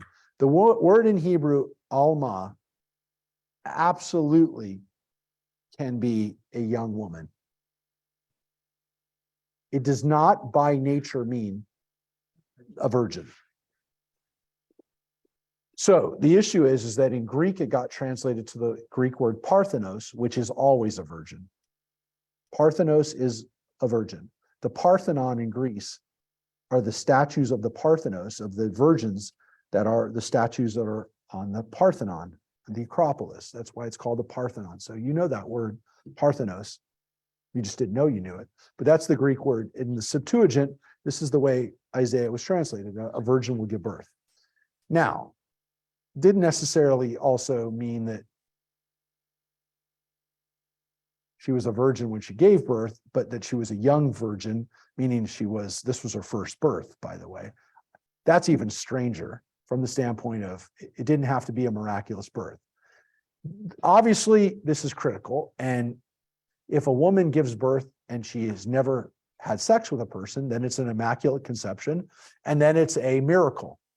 If Jesus's birth was a miracle, then he's the Son of God, and all of this can happen. And it's a whole nother level. Early Jews at this time may or may not have believed that could have happened. This is More importantly, pagans 100% believed it could happen because they believed that gods impregnated women. Zeus did it all the time. Other gods did it. It wasn't just Zeus. Other gods impregnated women and gave them kids. We call them demigods. Hercules was one of those demigods. So the idea that there was a child that was born to a woman who never knew a man is not implausible. As a matter of fact, it would almost be expected. There is the theory, the prevailing theory is that for a Gentile audience, this story needed to be a virgin giving birth to a child, not a queen giving birth to a next descendant, a king. So the story, to some extent, you could say was expected by a pagan audience, and also to some extent, maybe not even that amazed by a Jewish audience, which also might have believed that an immaculate conception could have taken place. You even have versions of that in the Moses story, which is weird because Moses has a brother and sister, but maybe they were brothers and sisters from other mothers and not from Yocheved. Namely because Yocheved, it seems as though it says in the Bible that that's Amram's aunt, which seems a little weird that he married his aunt. And she's also old and doesn't seem to have had kids before then. And so the whole thing leads some people to say in the Midrash I'm not saying it's in the Bible, but there are midrashim that Moses was also an immaculate conception. They don't say that he's the son of God, directly the son of God, but that his mother gave birth to him miraculously. He was not born the way normal people were born. Now he definitely dies because the Torah says he dies. But the idea that Moses had some kind of miraculous birth was at least plausible enough for people to write a midrash about it. And I wouldn't say born plausible, born circumcised, exactly. So, well, no, that's the midrash. So all of these issues are ones that get to the fact that were there Jews who believed that? And if they believed it, then it was plausible. That's all I'm saying. It's plausible if you have that belief. So look, all I can tell you, I don't read it. They didn't read it. I'll show you what some of the commentary said. I'll show you what, well, I'm not gonna, he does it later on. Isaiah is saying this is coming, right? He's foreshadowing. Oh, sorry, I'm on the wrong verse. Isn't this the sign that Isaiah is saying is going to appear to Ahaz, who doesn't want to see a sign? Yeah. So it is a flashback. Ahaz is before Hezekiah. It's Hezekiah's dad. It's Hezekiah's dad, but it's not a flashback from like years and years ago. It's not the flashback it's not the flashback that we had in 6. This is towards the end of his life. He only lives into Hezekiah's reign, Isaiah. So it's not, but it is a sign. It's last week, not 100 years ago. Correct. Or last year, or a couple of years ago. Now, here's Ibn Ezra. I'm not going to show you this yet. Don't look at it yet. Don't look at it yet. Let's read the rest of it. But because this is important from the standpoint of, again, understanding the difference between Judaism and Christianity when it comes to this. Let's keep going. By the time he learns to reject the bad and choose the good, people will be feeding on curds and honey. For before the lad knows to reject the bad and choose the good, the ground whose 2 kings you dread shall be abandoned. Now, if anybody says, yeah, but it's a prophecy about something that's going to happen 700 years later, that's fair to say. The rabbis do it all the time. They say they take some out of context and they say it applies to something that happened hundreds and hundreds of years later. There's a problem here. The prophecy actually says it's going to happen soon. It's going to happen soon. And it's going to happen to a specific time where when that kid grows up, when he's a young baby or a little kid, not an adult yet, he's a kid, he's eating, he started to eat, he's not on breast milk anymore. Things are already getting better. And because curds and honey are good foods, by the way, just so you know. You may not like curds and honey, but that's not what people who are starving eat. And that means they're having time to make cheese and honey, and they're not eating, scraps. And it says by the time he knows rejects bad and good, which, how old is he? I don't know. How old are kids when they know the bad and good? I don't know. Could be teenagers, could be 20. I don't know. But they're definitely not a little baby. They know right from wrong. He says the kings you dread shall be abandoned. You won't have to worry about them anymore. You don't have to worry about the Syrians and Ephraim anymore. They're not going to, the kingdom of Israel, Samaria. You're not going to worry about it anymore. So the kid's going to see it in his own youth. So you don't have to worry about this. This is going away. So the problem is that if the prophecy is about a guy who's going to be born, who's going to make everybody feel good, and he's going to be a good king, and God's with us, and it's a sign, it's not happening 700 years from now. It's happening so soon that the kings who are still alive are not going to bug you anymore. There's no way. Like the timetable of this prophecy coming true is in the next 10 years. All the things I'm telling you, Achaz, are going to happen while your son is still a kid. It's not happening 700 years from now, which is what it has to happen if it applies to Jesus. It's happening while your family are still got little kids. So he's telling Achaz, don't worry about it.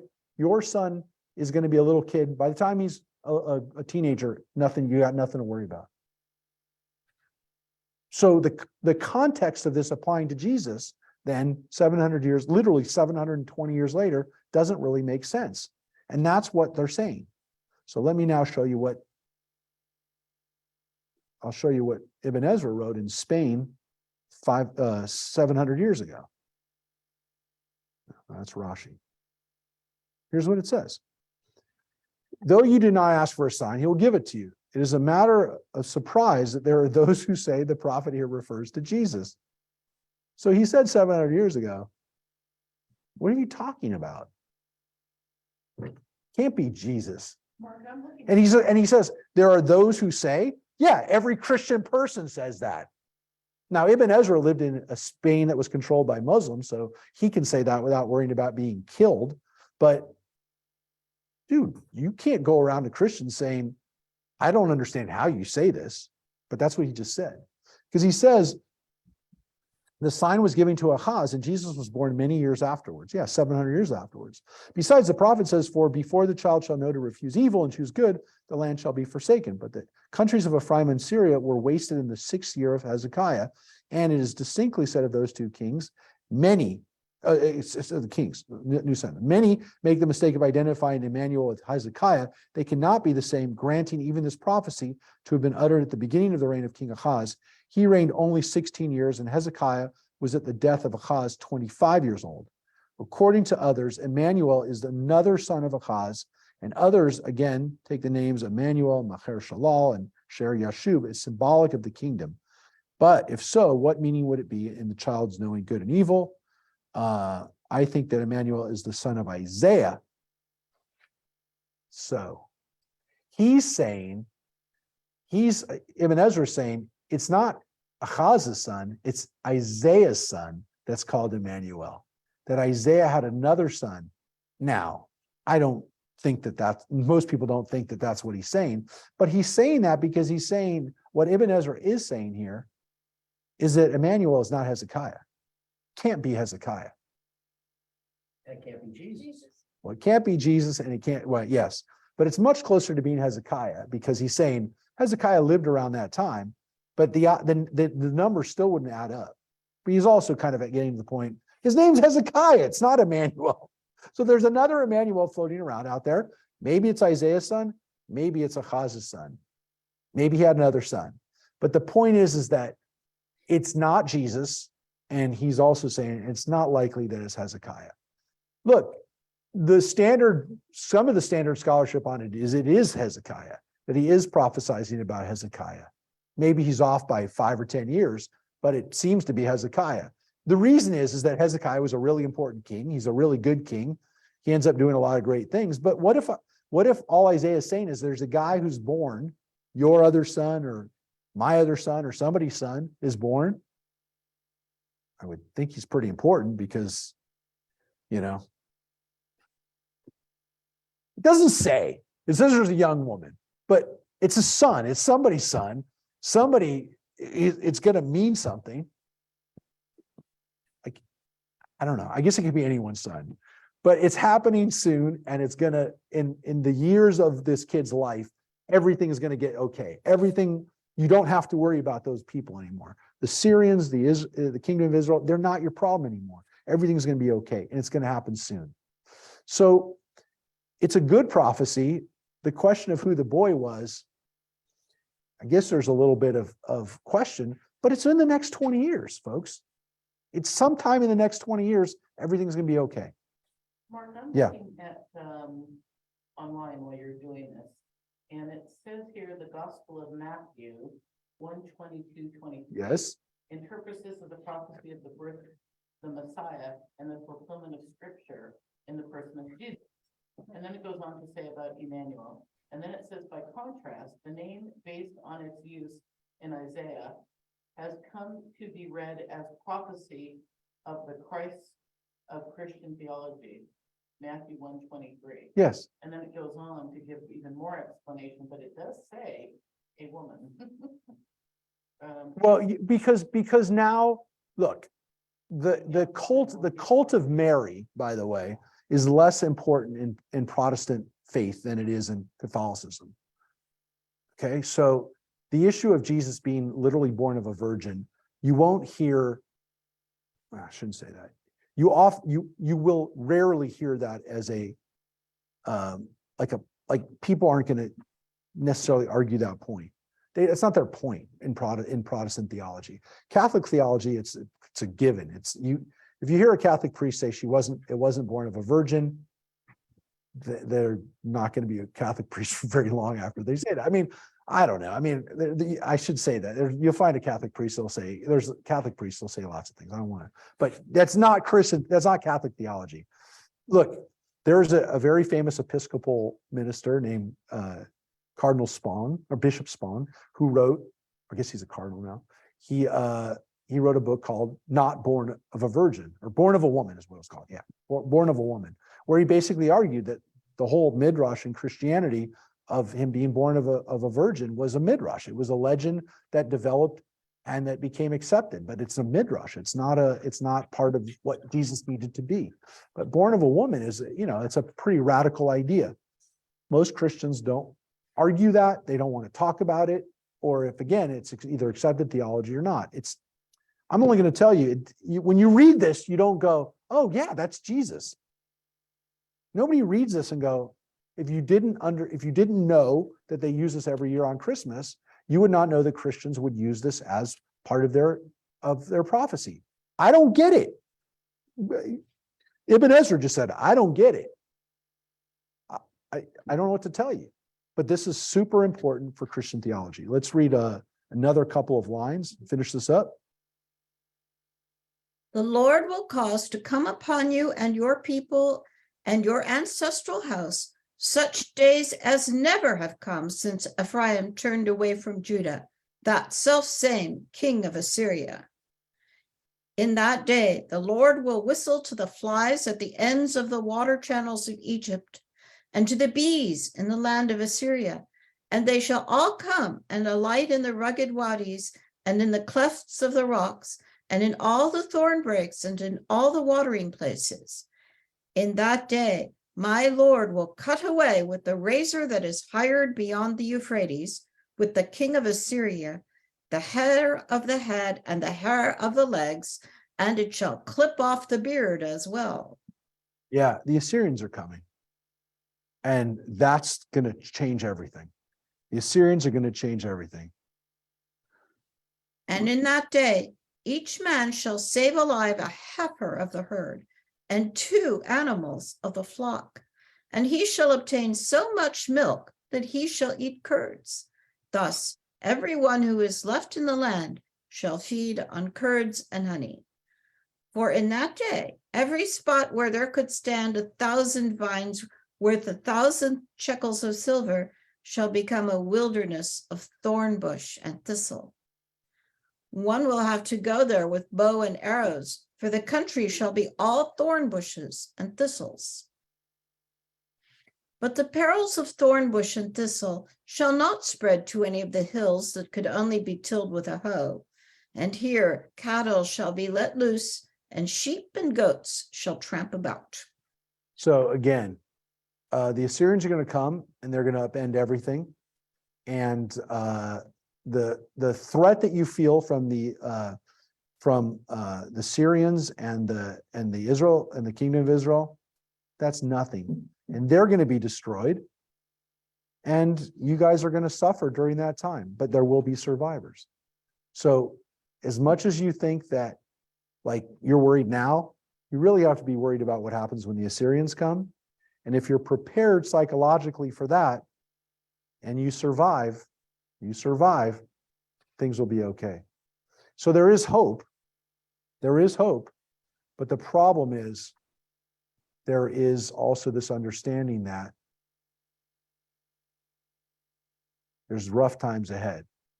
And the rough times ahead that you've got are not the ones you think they are. The Assyrians are the problem, and they're powerful and much more powerful than Syria, Damascus, and your northern brothers, the Israelites. Yeah. This is all gonna happen in that short little period. Yeah. of time. Yeah, it's going to happen over the next, again, I'll show you one more time. It's all going to happen during this time right here. It's all going to happen between here, and here. It's going to happen from about 7:32. 7:32 is when Ahaz took over to 7:22. 10 years. It's not that long. And Hezekiah is going to be a little kid during that time. He's going to be a kid during that time. Yeah, I don't know what to tell you other than next week, we're going to come back next week. I hope it's not, if next week we're going to be, I'm going to try to make sure we have class next week, but we're going to read chapter 8. We're going to start with chapter 8. Whenever we read next, we're going to read chapter 8. And then I told you, I'm going to give you a little taste. We're going to read chapter 8, and then we're going to get to 9:5, which is more stuff about Jesus, maybe. For a child has been born to us, the son has been given us. The authority, I showed you this a few weeks ago on Christmas, has settled on his shoulders. He has been named the mighty God, his planning grace, the eternal Father, a peaceable ruler, a Sar Shalom. That is the other line that is always used at Christmas. The line about this kid that's born at that time. So you put these two things together, and you make a really good Christmas. Isaiah chapter 7 and Isaiah chapter 9, you're ready to go. Again, not what I would have thought. I don't know. I don't think there's any Rashi specifically on the Jesus part here, or Ibn Ezra. But yeah, we'll get to it. The next time we read, we will get and talk a little bit more about the baby, this baby that may or may not have been, well, does not seem to have been Jesus, but early Christians that, look, we said, you just quoted, Marcia, says it in the book of Matthew. Maybe we'll even look at what the book of Matthew says. We'll look at what Matthew says about this baby. But that's Matthew chapter 1. That's the beginning of Matthew, right? Well, we'll get to it when we get to it, but this is Ahaz is wicked. His son who was born to him is going to be a righteous man, and that is the good boy Hezekiah. This one could be Hezekiah because his name's not Emmanuel in there. So the only problem is that Hezekiah was already born. So when he says a child has been born to us, child was already 9 or 10. Yeah, but if all this was written 200 years after it's claiming to exist, they're talking about things that happened already. There's no doubt that the pen of somebody else is at work here, but we'll get to work. We'll take a look at it next time we look at chapter 9. But again, you're going to learn a little bit about Judaism, and as we said, you're going to learn a little bit about Christianity too. Hopefully, Reverend Lynn will somehow be around. We missed you today, Reverend Lynn. Anyways, it's great everybody else was here though, and we want you to stay healthy and safe and stay warm. It's even cold for me. Phyllis is under, and Phyllis, it's hot in here actually, isn't it? What's the temperature? It's like 70 degrees in here, Phyllis. I'm freezing. I don't know. From New York. All right, bye everybody. Stay warm. Bye. Here. Thank you. Yes, I think we'll be online. We're only online next week. Oh, okay. All right. Bye, everybody.